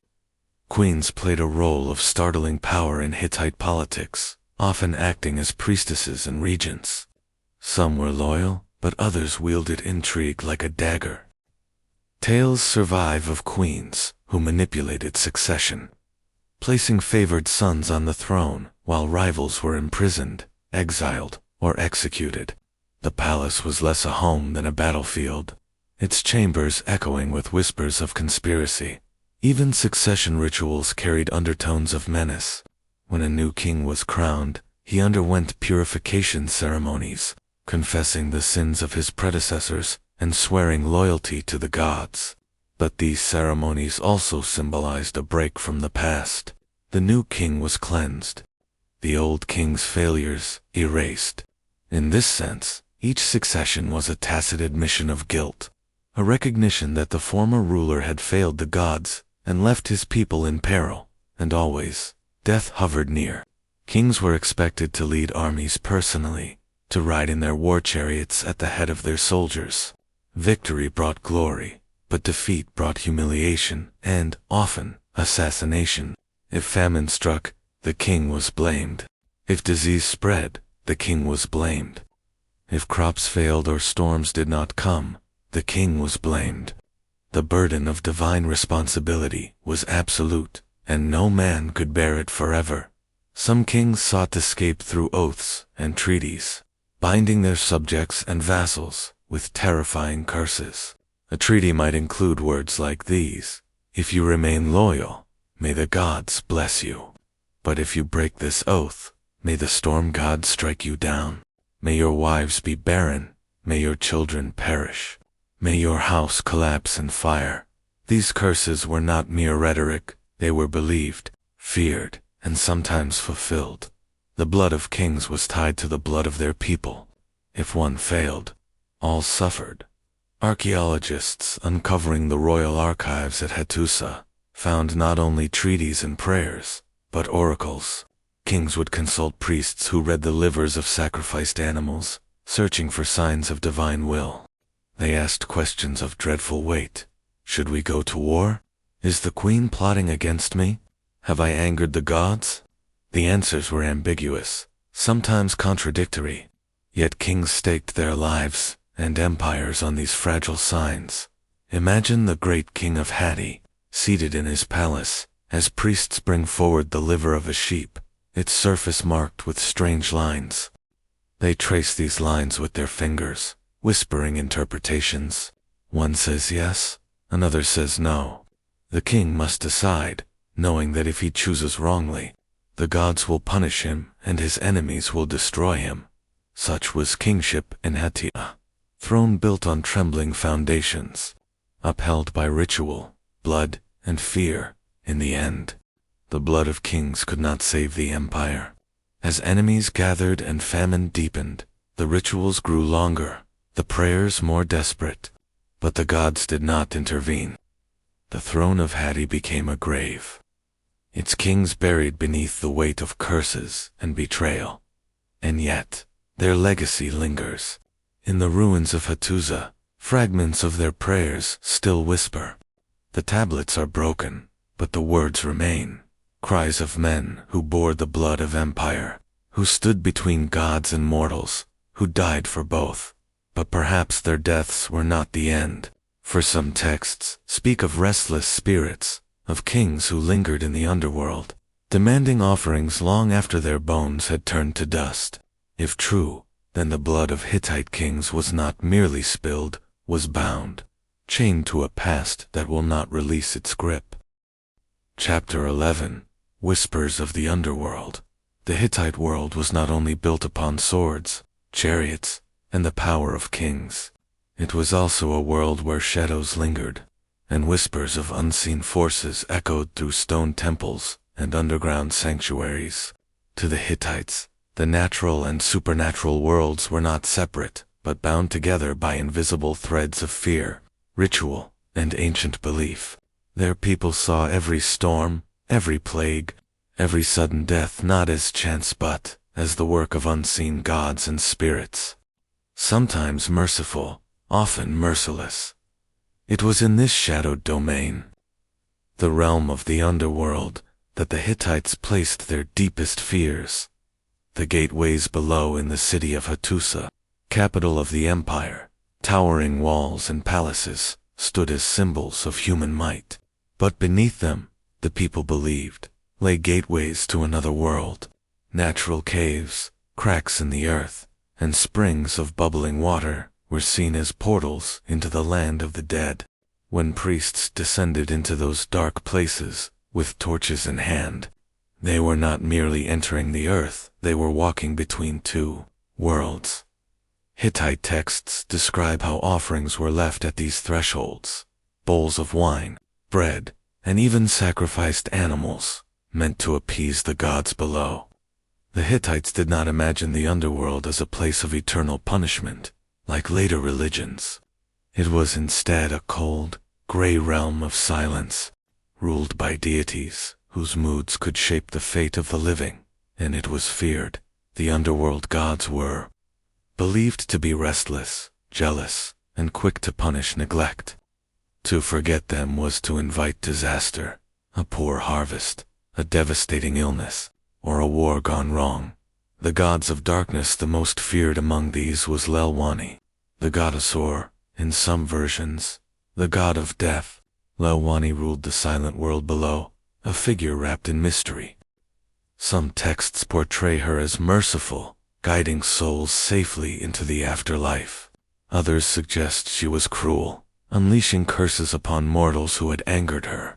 This ambiguity only deepened the fear surrounding her name. There were also the sun goddess of the earth, who presided over the dead, and Alani, sometimes described as the queen of the underworld.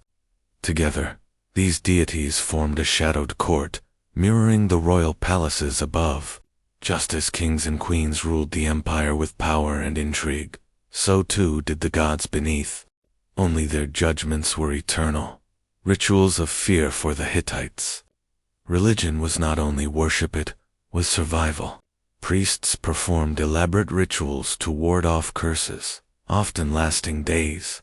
Sacred fires were lit, chants repeated over and over, and animals, especially sheep and birds, were sacrificed to absorb the evil that clung to a person or community. One ritual described in the surviving tablets involved transferring illness onto a substitute animal. A sick person's hair or clothing would be placed on a goat, and the goat would then be driven into the wilderness, carrying the sickness with it.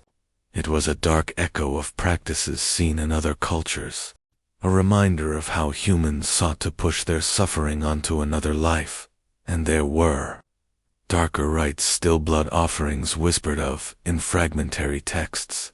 Sacrifices meant not for the bright gods of the sky, but for the hungry gods below, to appease them. Sometimes human lives were said to be offered, though these records are rare, half hidden in damaged clay, leaving historians to wonder if they were literal or symbolic. Curses and omens. The Hittites feared not only the wrath of gods, but also the power of curses. A single word, spoken in anger, was believed to hold weight beyond the mortal realm. Inscribed curses were placed on tablets and buried beneath thresholds or city gates, binding enemies to misfortune. Omens, to haunted daily life. The flight of birds, the crack of thunder, or the sudden flickering of a flame could all be read as messages from unseen powers. Special priests, known as diviners, interpreted these signs. Their role was crucial. A king would not go to war, nor a farmer sow his fields, without first consulting them. One chilling practice involved examining the livers of sacrificed animals. Each mark, each shape, was believed to mirror the will of the gods. A dark spot might mean plague, while a missing section could foretell defeat in battle. To us, it seems strange. To the Hittites, it was the closest thing to hearing the gods whispered directly. The restless dead equally feared were the spirits of the dead themselves. If funerary rites were not performed correctly, it was believed the deceased could not find peace. Instead, they would linger as restless shades, bringing misfortune to the living.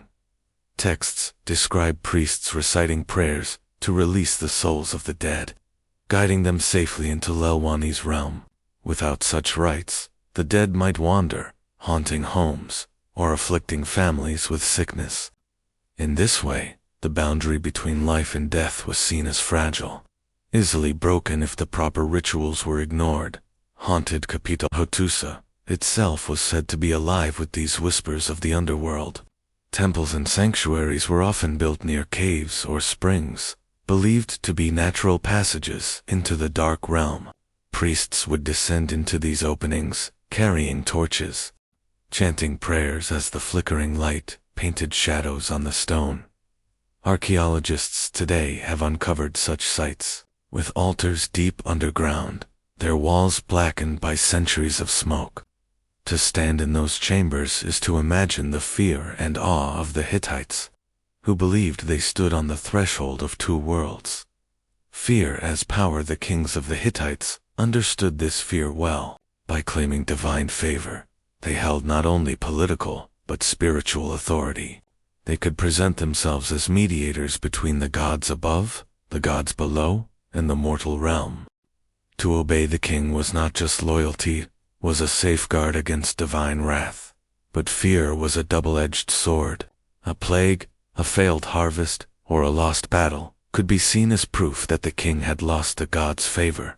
And in such times, whispers of curses and dark omens grew louder, echoing through palaces and temples alike. Legacy of shadows. Though the Hittite Empire fell, their beliefs did not vanish entirely. Later cultures of Anatolia and Mesopotamia preserved fragments of their underworld lore, and even now, as archaeologists unearth clay tablets inscribed with prayers to Lelwani, we catch echoes of those ancient fears.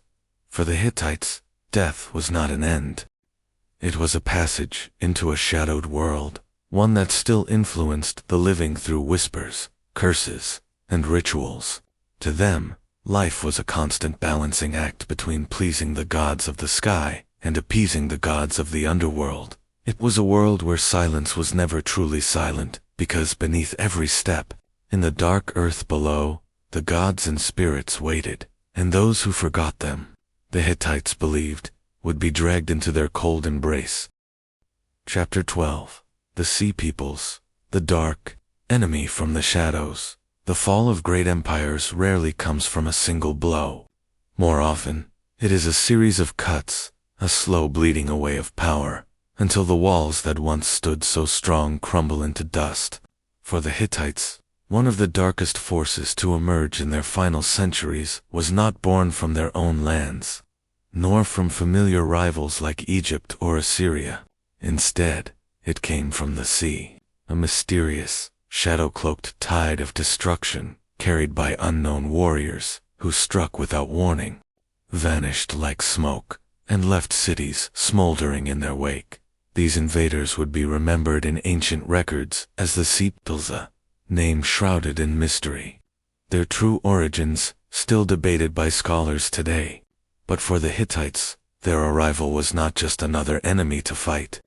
It was an omen of collapse, the dark whisper of an age drawing to its end. The first rumors long before their armies reached the heart of Anatolia. The first rumors spread like wildfire. Traders returning from coastal settlements spoke of villages razed to the ground, harbors left in ruin, and ships black with soot drifting aimlessly on the waves. Survivors spoke of warriors unlike any they had seen, men with strange helmets, different tongues, and tactics that defied the order of established kingdoms. At first, the stories were dismissed. After all, the Hittite Empire had stood against Egypt, Mitanni, and Assyria. It had survived plagues, rebellions, and wars of succession. Surely, what were these sea marauders compared to the armies of Ramses, or the chariots of Babylon? But whispers grew louder. Soon the truth became impossible to ignore. The Shadow Fleet, the Sea Peoples, were not a single tribe, but a confederation of many. Some historians identify them as displaced groups from the Aegean, pushed by famine or natural disaster to seek new lands. Others argue they came from Sicily, Sardinia, or even the distant western Mediterranean. Their names flicker through Egyptian inscriptions: the Shirdan, the Shekelesh, the Peliset, the Luca. To the Hittites, these names meant little at first, but their ships were unforgettable. They sailed in fast, shallow-bottomed vessels, built for speed and sudden attacks. Unlike the great merchant ships that carried timber, copper, and grain, these were predators of the sea. They could slip into coves and rivers, strike settlements unprepared, and vanish before a royal army could be summoned. The Sea Peoples did not fight like disciplined charioteers. They fought with the ferocity of desperate men, wielding long swords, slings, and spears, hurling themselves against city walls with a violence that seemed almost inhuman. The coastal fires began on the fringes of the empire. Hittite garrisons stationed along the western coastline reported strange sightings. Fleets approaching under cover of darkness, landing in silence, then unleashing chaos. Entire fishing towns were wiped from the map. Smoke rose along the horizon, blackening the skies above the Aegean. The Hittites responded with armies of their own, but the enemy could not be contained. Unlike Egypt or Assyria, the Hittites were not a maritime power. Their strength lay in land warfare, in their chariots and fortified strongholds, against an enemy that moved with the tide. Their heavy armies often arrived too late, and so the fires spread, creeping northeast and deeper into Hittite territory, an empire under strain the sea.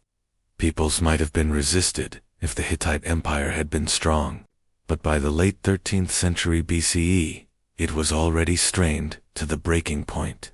Years of poor harvests had weakened the food supply. Plagues had killed both soldiers and civilians. Rival powers pressed at its borders, and vassal states grew restless. Into this fragile world came a new enemy, unpredictable and merciless. Every raid drained the empire's resources further. Every burned settlement eroded its authority. What had once been one of the most powerful kingdoms in the Near East was slowly unraveling, thread by thread. Echoes of Egyptian inscriptions, particularly those of Pharaoh Ramses III, offer chilling accounts of these mysterious invaders. They describe how entire nations moved together, bringing not only warriors but families, carts, and supplies. This was no temporary raid. It was migration by fire and blood. The Hittite sources, fewer and more fragmented, hint at the same terror. in clay tablets from Hattusa king's right of sending pleas for grain from Egypt because their fields had been destroyed.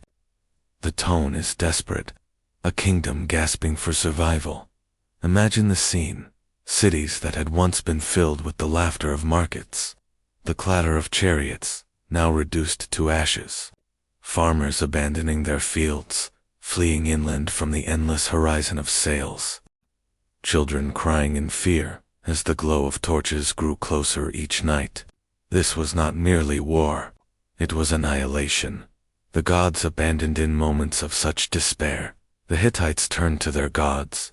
Temples were filled with offerings, sacrifices multiplied, and priests invoked every protective ritual known. Yet the gods seemed silent. Crops withered, ships burned, and armies fell. The people whispered that perhaps the gods had abandoned them, that the oaths of kings had been broken, or that the restless dead from the underworld had risen to claim vengeance. Faith faltered, and with it, the cohesion that had bound the empire together. A kingdom without breath. The sea peoples did not conquer in the traditional sense. They did not establish cities or dynasties upon Hittite soil. Instead, they left devastation behind. Their purpose was not to rule, but to consume. By the early 12th century BCE, Hattusa, the proud capital of the Hittite kings, was left abandoned. Its palaces were burned, its temples desecrated, its population scattered. To this day, archaeologists find layers of ash and collapsed stone walls that speak of the city's fiery end, though the sea peoples were not the sole cause of the empire's collapse. Their relentless strikes were among the final blows. They were the storm that toppled a tree already rotting from within. The silence after the storm when the Hittite Empire finally fell. It was not with a single dramatic battle, but with a slow extinguishing of light. Cities vanished, vassal states declared independence, and the once mighty kingdom faded into silence. And through it all, the sea peoples remained a shadow. They left no written records, no chronicles of their own deeds. They were a force of nature, as mysterious as the storms that swept across the Mediterranean. To the Hittites, they must have seemed like a curse made flesh, the last echoes centuries later. Their memory would live on in scattered inscriptions, in fragments of Egyptian stone, and in the ashes of cities they destroyed. The sea peoples became both legend and riddle, a dark reminder of how fragile even the greatest empires can be when the tide of history turns against them. For the Hittites, their coming marked the end. A people who had once rivaled Egypt and Babylon, who had stood proudly at the crossroads of empires, were erased from living memory for over 3,000 years, and in the ruins of Hattusa, one can almost imagine the sound of the sea. Though it lies far inland, the eternal echo of the enemies who came from the waters, struck in the night, and vanished into shadow. Chapter 13. Collapse of an Empire. The fall of an empire is rarely a single moment. It is a slow unraveling, a long twilight before the night. For the Hittites, this twilight came in the late 13th and early 12th centuries BCE. Once masters of Anatolia, feared charioteers who stood shoulder to shoulder with Egypt at Kadesh, they seemed unshakable. Yet, in less than a century, their empire would vanish so completely that later civilizations would forget they had ever existed. What could cause such a powerful state to disintegrate? Was it famine, plague, invasion, or something darker, hidden beneath the surface of history? The cracks in the walls by the reign of Suppiluliuma II, the last known king of the Hittite Empire. The cracks were already visible. His predecessors had faced endless wars, rebellions, and diplomatic entanglements. Vassal states in Syria grew restless, questioning the power of their overlords in Hattusa. Internal strife tore at the royal court, where assassinations and betrayals had long been part of palace life. The once mighty Hittite chariot armies, which had thundered across battlefields, were weakened by years of warfare and a dwindling population. The empire had stretched itself thin, holding too much land, controlling too many peoples, and carrying too many enemies on its back. The shadow of famine, but the most crushing blow did not come from the sword. It came from hunger. Letters recovered from Hattusa revealed desperate pleas from Hittite kings to their allies and rivals alike. They begged for grain, for shipments of food that might stave off starvation. In one fragment, the king of Hatti writes to the Egyptian pharaoh, "My land is dying. Send grain quickly, that my people may live." Why famine struck with such severity remains debated. Some point to climate shifts, a prolonged drought that withered the harvests of Anatolia. Others suggest that continuous wars disrupted farming, that fields lay abandoned as men marched to battle. Whatever the cause, the result was the same. Famine weakened the body of the empire, leaving it frail and defenseless. Hunger breeds desperation, and desperation breeds revolt. Enemies on every side. As the Hittites struggled with famine, their enemies sensed weakness. In the west, the Sea Peoples struck coastal cities with merciless raids. In the east, the rising Assyrians tested Hittite borders. In the south, once loyal vassals such as Ugarit turned their eyes toward independence. The Hittite king could no longer count on obedience. Letters found in the ruins of Ugarit reveal urgent cries for help as the Sea Peoples approached. "The enemy ships are here. They have set fire to my cities. Send me reinforcements." But no reinforcements came. The Hittite Empire, stretched to its limits, could no longer protect its subjects. And once vassals saw that the king's promises meant nothing, their loyalty evaporated. The fall of Hattusa, the heart of the empire, stood Hattusa, the great stone city built upon a hill, ringed with massive walls, decorated with lion gates and storm god reliefs. For centuries it had been the throne of kings, the seat of divine authority. But even the capital could not withstand the storm. Archaeological excavations show layers of ash covering the city, evidence of fire and destruction. Temples collapsed, palaces burned, and the once crowded streets were abandoned. Whether the Sea Peoples set the torch, or whether the city fell to rebellion or invasion, remains uncertain. But what is clear is that Hattusa did not survive. Imagine the silence after centuries of life, the temples to the storm god left empty, the royal archives buried in dust, the mighty gates standing guard over nothing. The heart of the empire had stopped beating. A vanishing act like Egypt, which endured even after invasion, or Babylon, which rose again and again. The Hittite collapse was total. Their political structure, their royal dynasty, their cities, everything disappeared in a remarkably short span of time. Within a generation, the Hittites had ceased to exist as a great power to later civilizations. It was as though they had never been. Their names vanished from chronicles, their gods forgotten, their language lost. For over 3,000 years, the world would not even remember that a Hittite empire had once ruled the crossroads of the ancient world. The human cost behind the grand sweep of history lies the suffering of ordinary people. Imagine the farmer whose fields had turned to dust, forced to abandon his land and wander in search of food. The craftsman watching his city burn, clutching his children as he fled into the forests. The soldier, once proud in the king's chariot army, now starving, weaponless, left to defend his family alone. For them, the collapse was not a tale of politics and treaties. It was hunger, fear, and despair. An entire way of life, temples, markets, songs, traditions vanished almost overnight. The curse of forgotten kings. Some say the collapse was inevitable, a natural cycle of empires rising and falling. But others have whispered darker theories. Could the gods themselves have abandoned Hatti? The plagues, the famines, the endless wars, and finally the invasion from the Cit, all seemed too relentless, too cruel. Priests may have asked, was this punishment? Had the oaths sworn by kings been broken?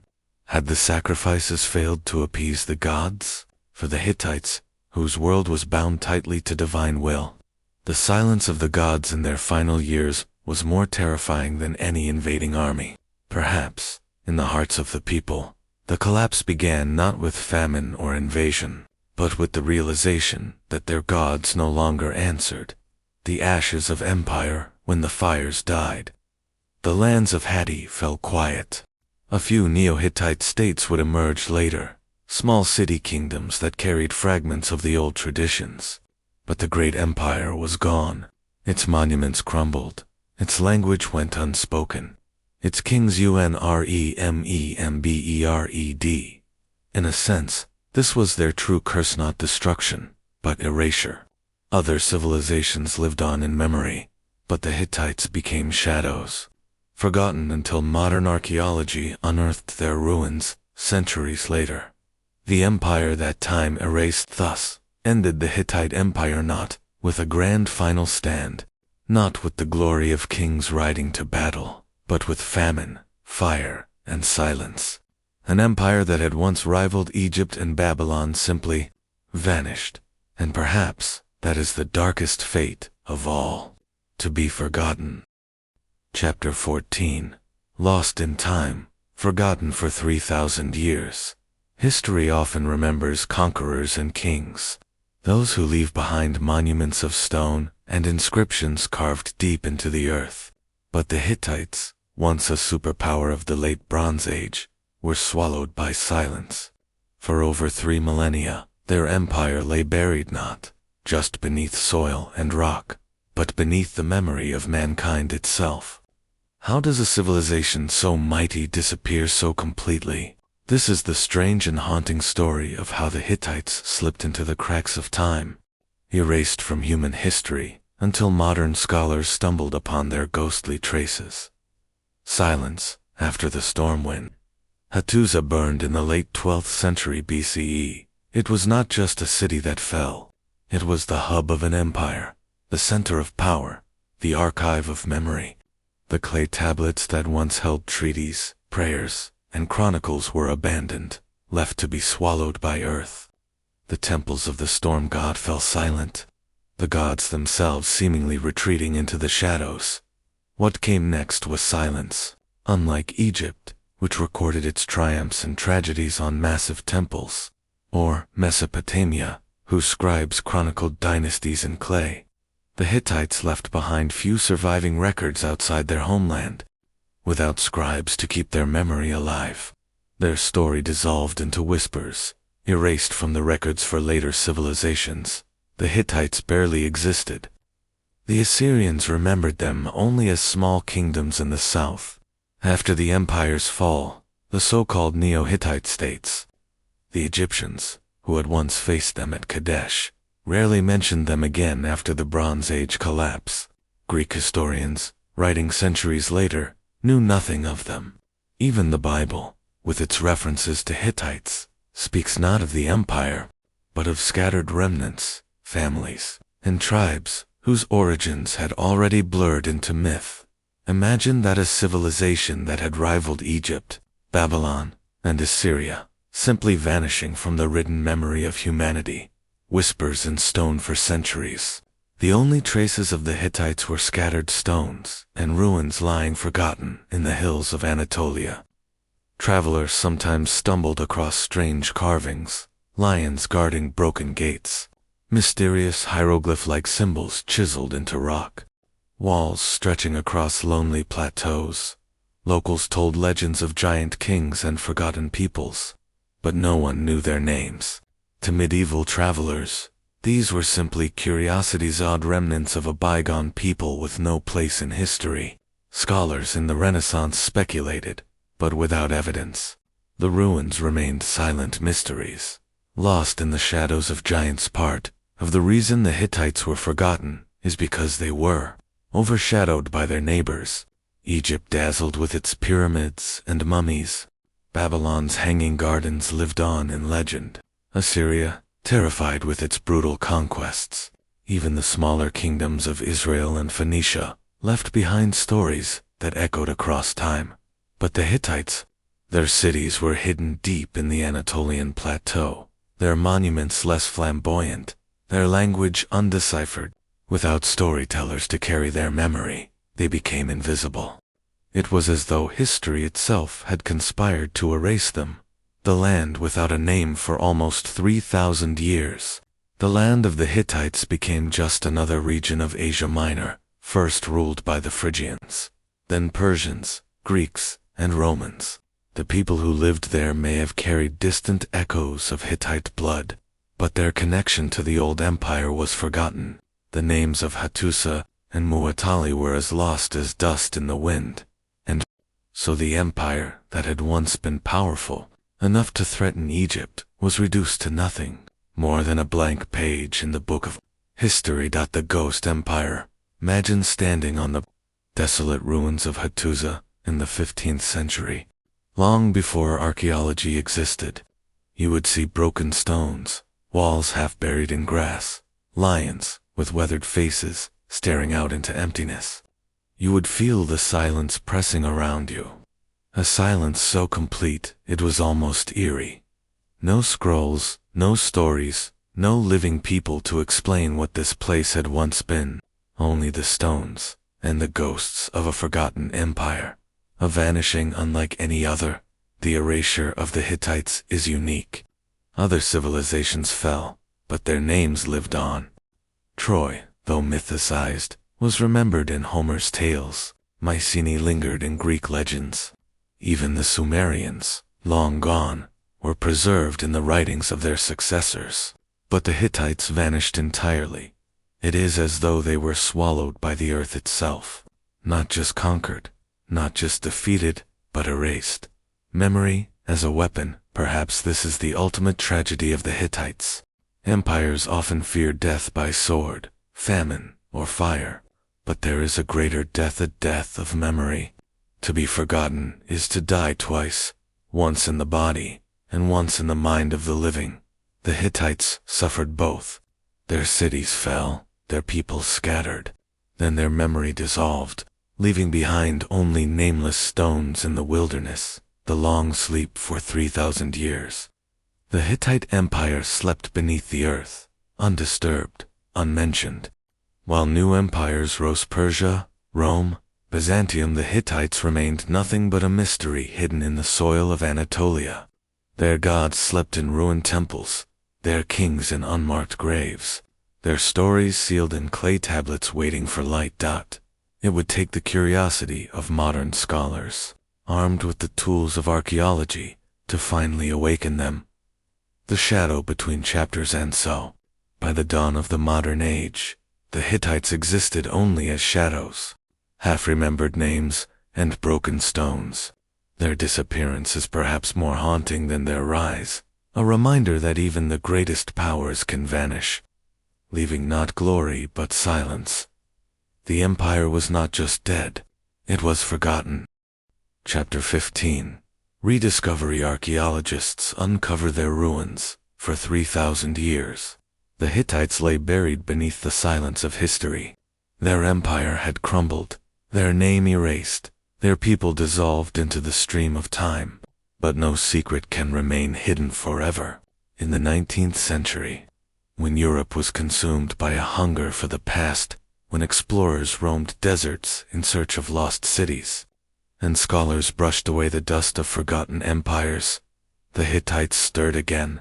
Out of the soil of Anatolia, their story arose, brick by brick, tablet by tablet, until the world realized that one of the greatest civilizations in history had been hiding in plain sight. Strange whispers in the hills, long before scholars uncovered their true identity. Travelers had stumbled upon strange ruins in central Anatolia. Shepherds spoke of broken stones scattered across lonely hills.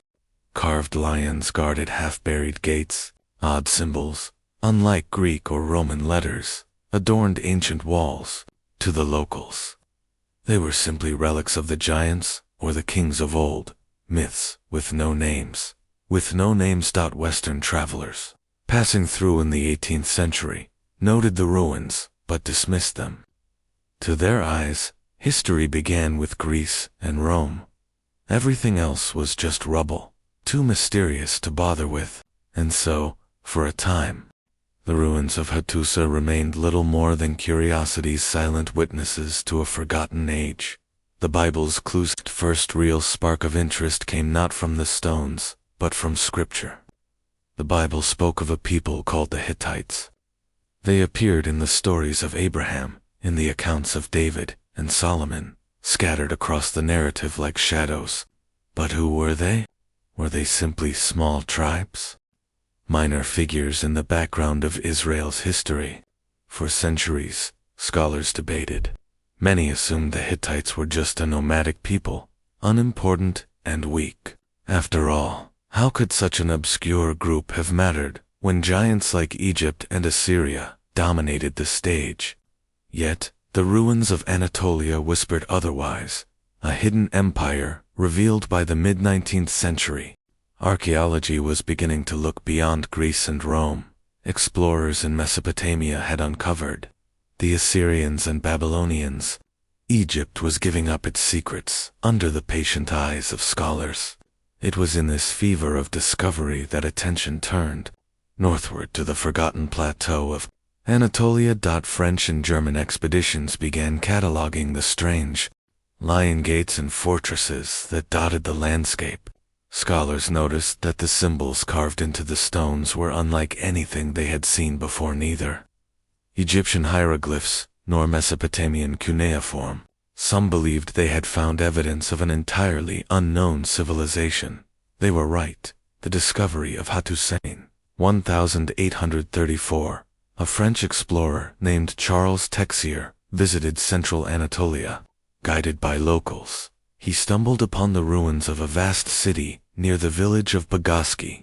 He saw colossal walls stretching across hillsides, gates flanked by lions and sphinxes, and strange inscriptions that no one could read. Texier was stunned. Here, in the heart of Turkey, lay the remains of a once mighty capital. But whose capital? Texier published his findings, but Europe paid little attention. Scholars were too busy with Egypt and Mesopotamia to care about a mysterious Anatolian city. For decades, the ruins of Hattusa remained neglected, their story untold. The tablets speak the breakthrough came at the dawn of the 20th century. Excavations at Bagaski uncovered something astonishing: tens of thousands of clay tablets, preserved in the rubble of palaces and temples, written in cuneiform. The tablets carried the voices of a lost people. Scholars labored to decipher them, and slowly, a revelation emerged. The language was Indo-European, the oldest known relative of many modern tongues. The names that appeared on the tablets were strange yet powerful: Supaluliyama, Muatali, Hattusali. The Hittites had returned. Recognition at last. By 1915, scholars could no longer deny it. The forgotten ruins of Anatolia were the remains of a great Bronze Age empire, one that had once rivaled Egypt, Babylon, and Assyria. The Hittites, dismissed for centuries as minor biblical tribes, had been a superpower. They had built vast cities, commanded armies of iron, and written laws and treaties on clay tablets that survived the centuries. The discovery was earth-shattering. History had to be rewritten. A missing empire had been restored to its place among the greats. The scholars of Shirazi rediscovery of the Hittites was not just a triumph of archaeology, was a reminder of how fragile memory can be. For centuries, the world had believed the Hittites were insignificant. Now, suddenly, they stood revealed as one of the most formidable powers of the ancient world. Archaeologists pieced together their story from broken walls and scattered texts. Linguists wrestled with their language, unlocking prayers to storm gods, treaties with pharaohs, and curses carved into stone. Each tablet was a fragment of a lost world. Each wall, a whisper of forgotten power. The ghosts awaken walking through the ruins of Hattusa today. One can almost feel the moment when history awoke. The colossal lion gates stare with timeless eyes.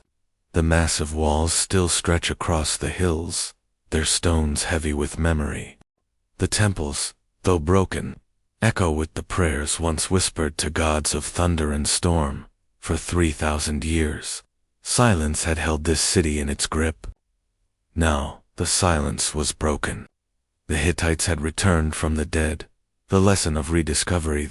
Rediscovery of the Hittites is more than just archaeology, it is a warning. If a superpower like the Hittite Empire can vanish so completely, then what of us?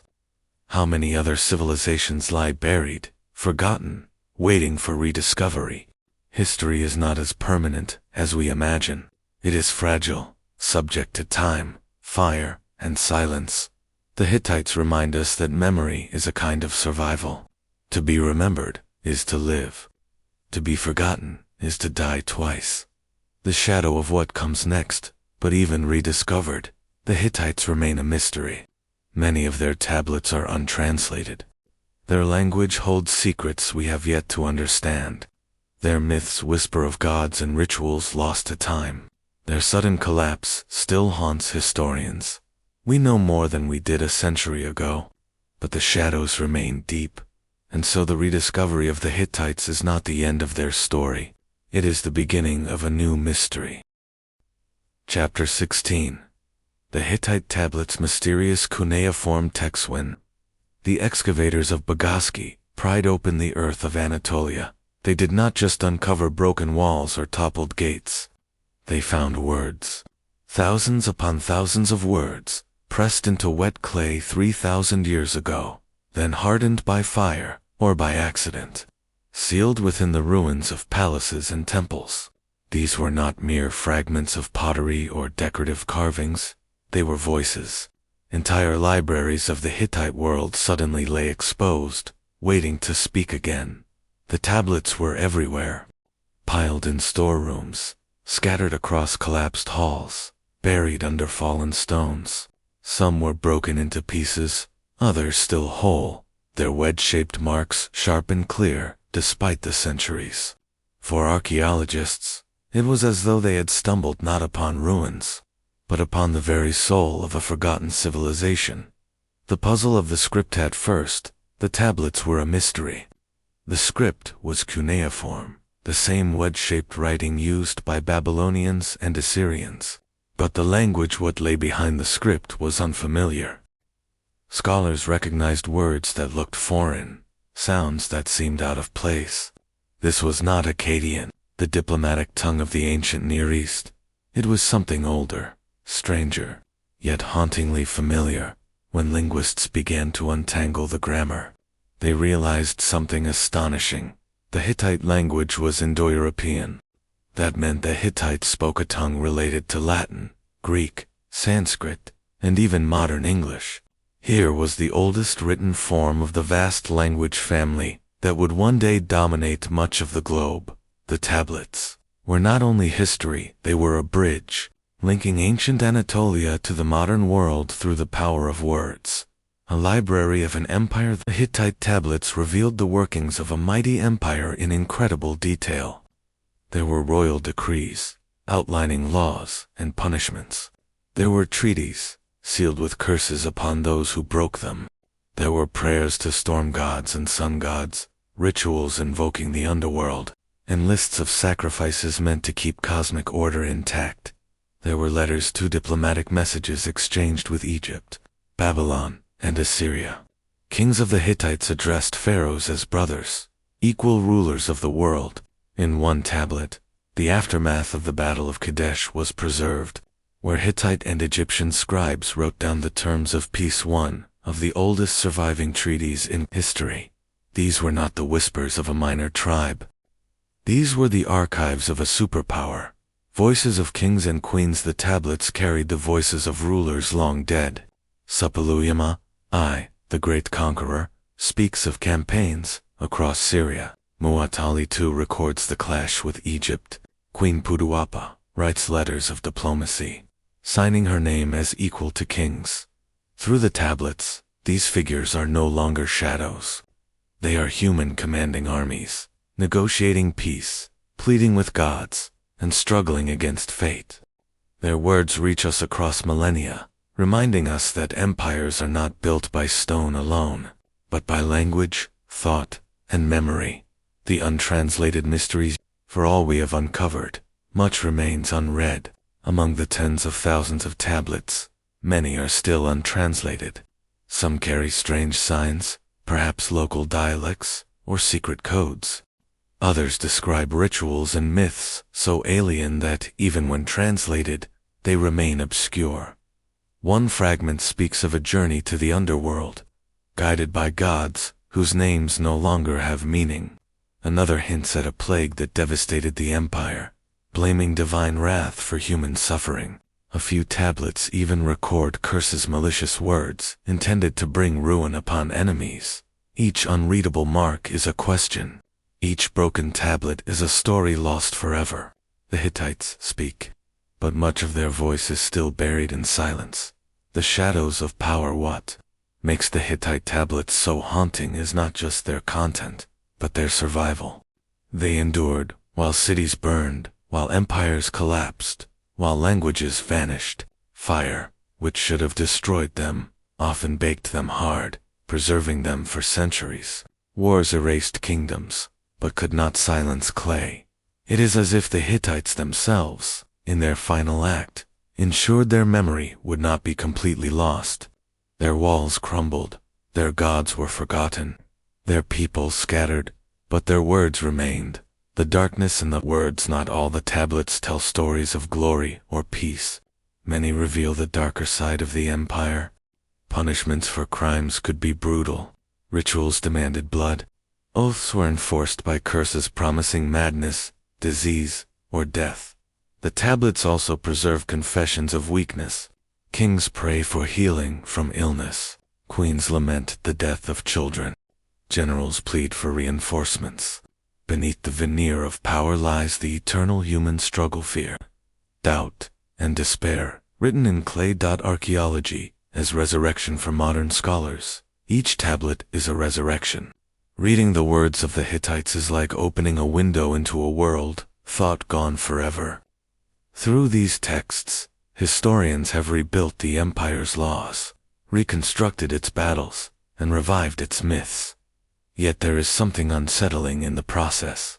To hold a Hittite tablet is to hold the very breath of the past, trapped in clay. The wedge-shaped marks, pressed by a hand thousands of years ago, carry the intention, the thought, the life of someone who once stood in a palace of stone. It is haunting and humbling all at once. The endless work even today. The tablets are not fully studied. Excavations at Bagaski continue, and new finds emerge each season. Every discovery reshapes what we know of the Hittites. A new law code might shift our understanding of their justice. A new myth might shed light on their gods. A new letter might reveal a forgotten war. The rediscovery of the Hittites is not finished. It is still unfolding, clay by clay. Word by word, echoes in the present. The Hittite tablets remind us that the past is never truly silent. It waits, buried, patient, until we are ready to listen. For centuries, no one knew these words existed. Today, they are read in universities, discussed in conferences, and translated into books. From the ashes of their empire, the Hittites speak again. Their voice is faint, fragmented, but undeniable. And in that voice lies both a warning and a legacy, that no power lasts forever, but words endure. Chapter 17. Echoes of the Gods, Their Myths and Legends. The Hittites were not only warriors and kings. They were dreamers, storytellers, and keepers of a mythology both vast and strange. Their gods walked with storms and shadows. Their myths spoke of cosmic battles, of death and rebirth, of darkness always threatening to swallow the world. And through these stories, we glimpse the soul of a people whose lives were ruled as much by faith as by steel. A pantheon of hundreds unlike the centralized gods of Egypt or Mesopotamia. The Hittites had a pantheon of bewildering size. Every city, every valley, every mountain had its own deity. The Hittites themselves called it the thousand gods of Hatti. The storm god of Hattusa was not the same as the storm god of Aleppo. The sun goddess of Irina was different from the sun goddess of the underworld. The empire was a mosaic of faiths, layered and tangled. absorbing the gods of conquered peoples and blending them into their own. To live in the Hittite world was to live surrounded by the divine. Every stone, every river, every field was under the watch of a god, the storm god and the sun goddess. At the heart of their mythology stood two figures, the storm god and the sun goddess. He ruled thunder, rain, and the violent skies. She ruled light, fertility, and the eternal order. Together, they balanced the cosmos in myths. The storm god often fought battles against serpents, against chaos, against monsters of the deep. One tale tells of his struggle with the dragon, Iluyang. At first, the storm god is defeated, bound, and humiliated. But through trickery and sacrifice, he returns to slay the beast, restoring balance to the world. The myth is dark, filled with betrayal and blood. In one version, the storm god's son is forced to die so the god may win. Victory is never clean. It comes at terrible cost. The disappearing god. Another haunting story is the myth of the disappearing god, often associated with the god Telepinu. One day Telepinu vanishes in anger. As he withdraws, fertility dies, crops wither, animals refuse to give birth. The earth itself becomes barren. Desperation follows. Gods and mortals alike search for him. They send an eagle, then a bee, to find the missing deity. At last, the bee stings him awake, smears him with wax, and guides him home. With his return, life blooms again. The myth reflects the fragility of existence. The Hittites lived in a land where drought could destroy empires, where one season of failed harvests meant death. Their myth is not simply a tale, it is a reflection of fear, a prayer wrapped in story, the underworld, and the death. The Hittites also told stories of the underworld, a shadowy realm beneath the earth. Unlike the paradises of later religions, the Hittite afterlife was bleak. The dead were shadows, existing in silence, drinking dust. The gods of the underworld were stern and implacable. Funeral rituals were elaborate. Kings and queens were burned on great pyres, their ashes sealed in stone vessels. Offerings were made to guide them safely to the land of the dead. But even royalty could not escape the gloom. The underworld was the same for all, dark, cold, eternal. This vision of death cast a shadow over Hittite life. Every offering, every prayer, was a desperate attempt to hold back that darkness. If only for a time. The power of ritual. The myths were not only stories to be told, they were scripts for rituals.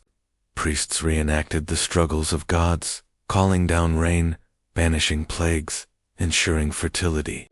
Festivals often blended joy with dread, celebrating life while fearing divine wrath. In these ceremonies, the line between human and divine blurred. Kings played the roles of gods. Queens became living embodiments of goddesses. To act out a myth was to bind the empire to the cosmic order.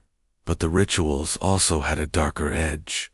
Sacrifices of animals, and perhaps sometimes of humans, were meant to appease the gods. Blood on the altar kept the balance of the world intact. Borrowed gods, twisted myths. The Hittites were collectors of gods. From Babylon, they took Ishtar. From Syria, they adopted Baal. From local tribes, they absorbed countless minor deities. But they never accepted these gods as they were. They reshaped them, merging them with their own. The result was a patchwork of myths, where foreign stories blended with Hittite imagination. Some were preserved almost word for word. Others were twisted into new forms, darker, harsher, reflecting the Hittite worldview. It is this fusion that makes their mythology so unique, a mirror of an empire built on conquest and absorption. The echoes beyond Hattusa is most extraordinary, is how these myths did not vanish with the fall of the Hittites. Fragments of their stories echo in later traditions. The tale of the storm god's battle with the serpent resembles the Greek myth of Zeus against Typhon, or even the Norse Thor against the Midgard serpent. The myth of the vanishing god who returns to restore fertility. is echoed in later myths of dying and reborn, gods Satis, Adonis, Persephone. Even in the Bible, some scholars hear distant echoes of Hittite ritual language. The Hittites may have fallen, but their myths seeped into the stories of those who followed. Their gods never truly died, they transformed, changing shape across cultures and centuries. The darkness in belief yet, behind all of this, lies something unsettling. The myths of the Hittites are rarely tales of comfort. They are filled with loss, with sacrifice, with cycles of death and rebirth that never fully conquer despair. The gods are not benevolent, they are dangerous, demanding, quick to anger.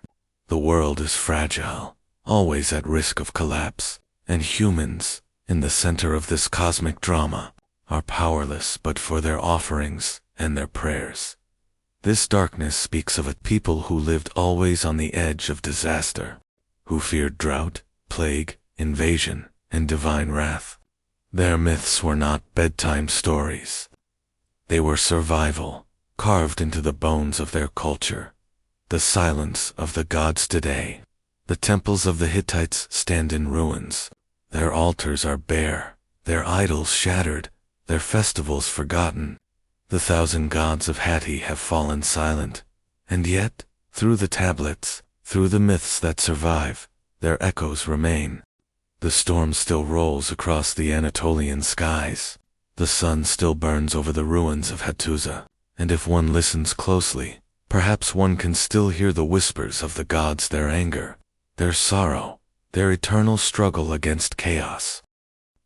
Chapter 18. The Last Kings, the Desperate Rulers. Facing the end of their world, the Hittite Empire had risen from obscurity to dominate the ancient world. Their kings had stood as equals to the pharaohs of Egypt. Their chariots had thundered across battlefields, and their gods had ruled over 1,000 cities. But as the 13th century BCE drew to a close, the Hittites found themselves in decline. Their kings no longer ruled with confidence. Their throne, once the seat of empires, became a fragile chair, trembling under the weight of conspiracies, famine, and foreign enemies. The story of the last Hittite kings is a tale of desperation, betrayal, and inevitability, a slow unraveling of a once great power, a kingdom cracking from within. Event before the external threats arrived. The Hittite Empire was bleeding from the inside. Its land was vast, but fragile. Anatolia was never a rich plain like Egypt's Nile or Mesopotamia's Fertile Crescent. Its soil was thin, its harvests uncertain, its rivers sometimes cruel. Repeated droughts struck the land. Crops failed. Granaries emptied. Hungry mouths filled the cities, while peasants muttered against their rulers. A kingdom that had once thrived on tribute and conquest now found itself unable to feed its own people. The throne of Hatti, once revered, began to shake with discontent. Suppiluliuma, to the last great king. The final name in the Hittite royal line was Suppiluliuma II, a king who inherited not an empire, but a crumbling shell. He struggled to hold together what remained of the Hittite lands. He fought naval battles against the mysterious sea peoples, and his inscriptions proudly boast of victory. But victory could not save him. Even as he claimed triumph at sea, the land beneath him was eroding. Cities rebelled, vassals broke free, trade collapsed. Suppiluliuma was less a king of empire, and more a captain of a sinking ship, shouting commands as the waters closed in. Intrigue in the court within the royal court of Hattusa, paranoia reigned. Records hint at conspiracies, assassinations, and betrayals. Queens whispered against kings. Brothers plotted against brothers. The palace that once symbolized order had become a nest of shadows. The Hittite kings had long ruled by divine right, calling themselves beloved of the storm god. But when the land starved, when the gods sent plague and drought, whispers grew. Perhaps the gods had abandoned the king. Perhaps a new ruler would restore balance.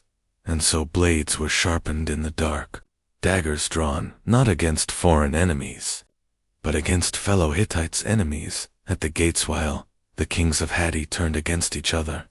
Enemies gathered at the borders. To the west, the rising power of the Mycenaean Greeks pressed closer. To the south, Egypt still lurked, weakened but dangerous. To the east, Assyria was growing into a ruthless machine of conquest. But the greatest threat came from the unknown waves of people, the Hittites, called the Sea Peoples. They came not as armies, but as swarms, families, warriors, and wanderers, sweeping across the Mediterranean world, burning cities, toppling kingdoms. The Hittites faced an enemy without a face, without a throne to negotiate with, without a city to strike. Against this tide, the kings of Hatti were powerless. The collapse of order as the Sea Peoples advanced. Hittite cities fell silent one by one. Coastal outposts burned. Allies abandoned their oaths. The empire's trade networks, once its lifeblood, snapped like brittle strings. Even the capital, Hattusa, grew weaker. Once filled with wealth, it now struggled with shortages. The massive city walls, symbols of strength, became little more than stone skeletons protecting a starving population. The last kings could not rally their people. The old promises of protection, glory, and divine favor rang hollow, and without belief. A kingdom is only stone and dust. The last winter, the fall of the Hittite Empire was not a single battle, but a slow suffocation. Crops failed again. Drought deepened. The mighty temples no longer echoed with joy, but with desperate prayers. In the palace of Suppiluliuma II, one can imagine the silence, the echo of footsteps in half-empty halls, the fearful whispers of servants, the weight of doom pressing upon the king's shoulders. He was the last of his line, a ruler presiding over ruins. The Hittites had faced enemies before. They had survived plagues, rebellions, and wars. But this was different. This was the slow hand of time, closing around their throat, the vanishing end. Then it ended. Hattusa, the great capital, was abandoned. Its temples were deserted, its palaces left in silence. Archaeologists later found its stones blackened by fire. Though whether from invaders or its own desperate people remains unknown. The royal line of Hatti disappeared into the shadows of history. No chronicler recorded Suppiluliuma's death. No epic poem mourned his passing. The last king of the Hittites simply vanished, swallowed by silence. The empire that once rivaled Egypt was gone, erased almost overnight. The weight of forgotten kings' what lingers about these last rulers is not their triumphs, but their fragility. They fought to the end, but their struggles were desperate, their victories hollow. They remind us that no matter how powerful a kingdom may seem, it stands always on the edge of collapse. The Hittites rose in thunder and iron. They fell in silence and dust. Their kings, once gods among men, ended as shadows, forgotten for 3,000 years. And yet, in their final moments, they leave us with a haunting truth. All empires, no matter how mighty, will face their last king. Chapter 19. The Curse of Hattusa, the Fall of Their Capital, and Legends of Its Haunting for Centuries. Hattusa stood as the beating heart of the Hittite Empire. Its colossal stone walls stretched for miles across the Anatolian hills, enclosing palaces, temples, and granaries. It was a city of power, order, and divine majesty, a place where kings proclaimed their laws and priests whispered to the gods. But in the twilight of the empire, Hattusa became something else. A city cursed, a capital abandoned, a ghost of its former self. The fall of Hattusa is not simply the end of a city. It is a haunting chapter of history, filled with mystery, silence, and the lingering sense that its ruins were left under a shadow. The jewel of Anatolia at its height, Hattusa, was a marvel, built upon a rocky plateau. It was surrounded by massive fortifications walls, so thick and long they seemed to stretch forever. Its gates were carved with lions and sphinxes, guardians of the empire's soul. Within, broad streets led to towering temples, where the storm god and the sun goddess were worshipped with blood and incense. From Hattusa, orders flowed across an empire that stretched from the Black Sea to the Levant. Kings sat upon their thrones here, queens ruled with cunning, and scribes carved the decrees of empire into clay. To walk through Hattusa was to feel the weight of power. But power has a price. The cracks beneath the stone, as famine deepened and enemies pressed in, Hattusa began to crack from within. The once bustling markets grew thin. Caravans arrived less often. The granaries, once overflowing, grew dusty and empty. The people of Hattusa looked to their king, but his prayers seemed unanswered. Ritual after ritual was performed, sacrifices, incantations, desperate pleas to the storm god, but still the skies withheld their rain, and the earth gave little harvest. In a world where gods held sway over every moment, this silence was unbearable. It was whispered that Hattusa was cursed fire and silence. When archaeologists rediscovered Hattusa in the early 20th century, they found its ruins eerily preserved. Its gates still stood, its walls still loomed, but within, much had been burned. Blackened stone bore witness to fire, though whether it was an invading enemy, rebels from within, or the people themselves, no one knows. What is certain is that the city was abandoned, not gradually, but swiftly. Palaces were left empty. Temples stood silent. Clay tablets, thousands of them, were buried beneath collapsed rooms, as though time itself had sealed them away. It is rare in history for a capital to vanish so completely, but Hattusa was not merely deserted, was erased. Whispers of accursed legends grew around the ruins. Locals spoke of strange winds that blew through the broken gates. Shepherds avoided the stones, fearing the spirits of dead kings and priests. Some said that the gods, angered by forgotten rituals, had cursed the city so no one could live there again. And indeed, no city ever rose on its ruins. Unlike Babylon or Rome, Hattusa never revived. Its stones remained silent for millennia, its memory buried until rediscovery. The Hittites had vanished so completely that even their name was forgotten. When the Bible later spoke of the Hittites, scholars believed for centuries they were myth. It was as if the curse of Hattusa had swallowed not only the city, but the very memory of its people, the ghosts of kings too. Imagine the final days of Hattusa is to step into a ghost story. Picture its massive gates, carved with lions, standing as silent guardians while the streets within lay deserted. Imagine the palace halls, where once the voices of kings resounded, now echoing only with the crackle of fire. Did Suppiluliuma II flee the city in despair? Did priests perform one last ritual before abandoning their sacred temples? Did the people carry with them the belief that the gods themselves had turned against them? We cannot know. But the silence of Hattusa speaks louder than any record. Rediscovery of the dead city. When German archaeologists began digging at the site in the early 1900s, they were stunned. Beneath the ruins, they uncovered more than 30,000 clay tablets, records of kings, treaties, prayers, and daily life.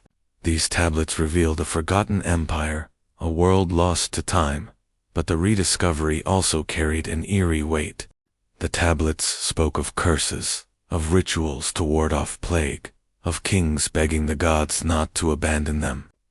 To read them, thousands of years later, is to hear the desperate voices of the last Hittites, trapped in stone. Hattusa had been silent for 3 millennia, yet when its voice returned, it was filled not with triumph, but with sorrow. The eternal curse. Even today, Hattusa remains uninhabited. Tourists may walk its ruins, but no one calls it home. The nearby villages look upon its stones as something both sacred and feared. It is as if the city itself refuses resurrection, bound by a destiny set thousands of years ago. Perhaps this is the true curse of Hattusa, not fire, not famine, not war, but erasure, to be forgotten, utterly and completely, until chance unearths your memory again. The Hittites built their city in stone, believing stone was eternal. But time is stronger than stone, and silence is stronger than memory. Shadows over empires. The fall of Hattusa stands as a warning. No empire, no matter how mighty, is eternal. The Romans believed they would last forever, yet their ruins to now whisper among weeds. The same is true for Babylon, for Troy, for countless other cities swallowed by dust. Hattusa's ruins remind us that even the greatest capitals can become ghosts. Its lion gates still stand, but their roar is silent. Its walls still stretch across the hills, but they guard nothing. The last kings are gone, their empire vanished, but their capital remains, cursed, silent, eternal. Chapter 20. Legacy of Shadows. Why the Hittites Matter, and the Darkness. They left behind. The story of the Hittites is not just about kings and wars, gods and rituals, rise and fall. It is about memory, how a people so powerful could be erased so completely, and how their shadows still linger in the world we know today. When Hattusa fell, the empire seemed to vanish overnight. For more than 3,000 years, their name was forgotten, their cities abandoned, their language silenced, and yet, when archaeologists uncovered their tablets, when scholars pieced together their history, the world realized that the Hittites were not just a minor kingdom. They had been one of the great powers of the ancient world, a people who had shaped history, even from the shadows. This is the legacy of the Hittites, a forgotten empire that still whispers to us across time. The vanished empire. Most ancient civilizations left clear footprints. Egypt's pyramids tower above the desert. Babylon's ziggurats rose from the plains. Greece left temples of marble. Rome gave roads, aqueducts, and law. The Hittites, however, disappeared almost without a trace. For millennia, no one knew they had existed at all. The Bible mentioned Hittites, but scholars dismissed them as a minor tribe, insignificant compared to Egypt or Assyria. Their true identity remained buried in the earth. This vanishing was part of their curse. To be forgotten is a fate worse than conquest. The rediscovery it was only in the 19th and early 20th centuries that the Hittites returned to history, when explorers uncovered the ruins of Hattusa, and when archaeologists began studying the clay tablets inscribed with their strange language. The shadows came alive. Scholars realized that the Hittites had signed treaties with Egypt, fought wars against mighty pharaohs, ruled vast territories, and forged an empire that rivaled Babylon. They had laws, myths, and rituals as sophisticated as any other civilization. The rediscovery was not just an archaeological revelation, it was a resurrection. A people thought to be myth emerged as a forgotten superpower. Laws. Written in shadows among their rediscovered treasures were their law codes. Unlike the harsher codes of Babylon, the Hittite laws were strangely practical, even merciful in some respects. Theft might be repaid with restitution rather than death. Murder might be punished with compensation, depending on circumstance. And yet, in other places, their cruelty showed. Certain crimes were met with burning, mutilation, or exile. Justice was harsh, but it revealed a society deeply concerned with order. Even in their forgotten laws, we see shadows of later legal systems. The Hittites influenced the idea that law was not simply the will of kings but a structured code, binding even rulers. The echo of their gods. The Hittite gods did not die with their empire. Their myth-storm gods, sun goddesses, underworld deities, code into later cultures. Some of their stories may have inspired Greek myths. Their rituals influenced neighbors like the Assyrians and even distant peoples who absorbed fragments of their religion. In the end, their gods did not vanish, they changed names, forms, and faces. But their essence lingered. The legacy of iron, perhaps their most lasting contribution, was their relationship with iron. The Hittites were among the first to work the metal, though not yet in full mastery. Still, they began the transition from bronze to iron, a revolution that would reshape warfare, tools, and civilizations for millennia. Iron was the future, and in forging that future, the Hittites gave the world a weapon of darkness and power. Lessons of collapse, but the Hittites' greatest legacy is their fall. Their empire shows us how fragile even the strongest powers can be. They were undone not only by enemies, but by famine, plague, and mystery. Their collapse was not a single blow, but a slow unraveling, a reminder that empires are not destroyed in a moment, but weakened piece by piece, until the final silence comes. The silence of Hattusa is a lesson for all time, the curse of memory too. Be forgotten is the fate that most terrifies civilizations. The Egyptians built pyramids so their names would live forever. The Mesopotamians wrote in clay so their words would not vanish. The Greeks carved their stories into marble. The Hittites built their empire in stone, but even stone was not enough. For 3,000 years, they were silent. No one spoke their name. No one remembered their kings. Their empire was a ghost, and perhaps that is their true legacy. The reminder that history itself can die. The shadows that remain today, the ruins of Hattusa, stand as silent witnesses. Tourists walk its gates, scholars study its tablets, but the city is still dead. No new city has risen upon it. The curse remains. The Hittites have returned to history books, but they have not returned to life. They exist in shadows and ruins, in fragments, in echoes, and yet, perhaps this is fitting. They were a people of shadows, masters of secrets, rulers who built an empire that vanished into silence. The last whisper. So why do the Hittites matter? Because they remind us that history is fragile. Empires rise in glory and vanish into dust. Names that once shook the earth can be forgotten. Power does not guarantee memory. The Hittites matter because their story is a warning.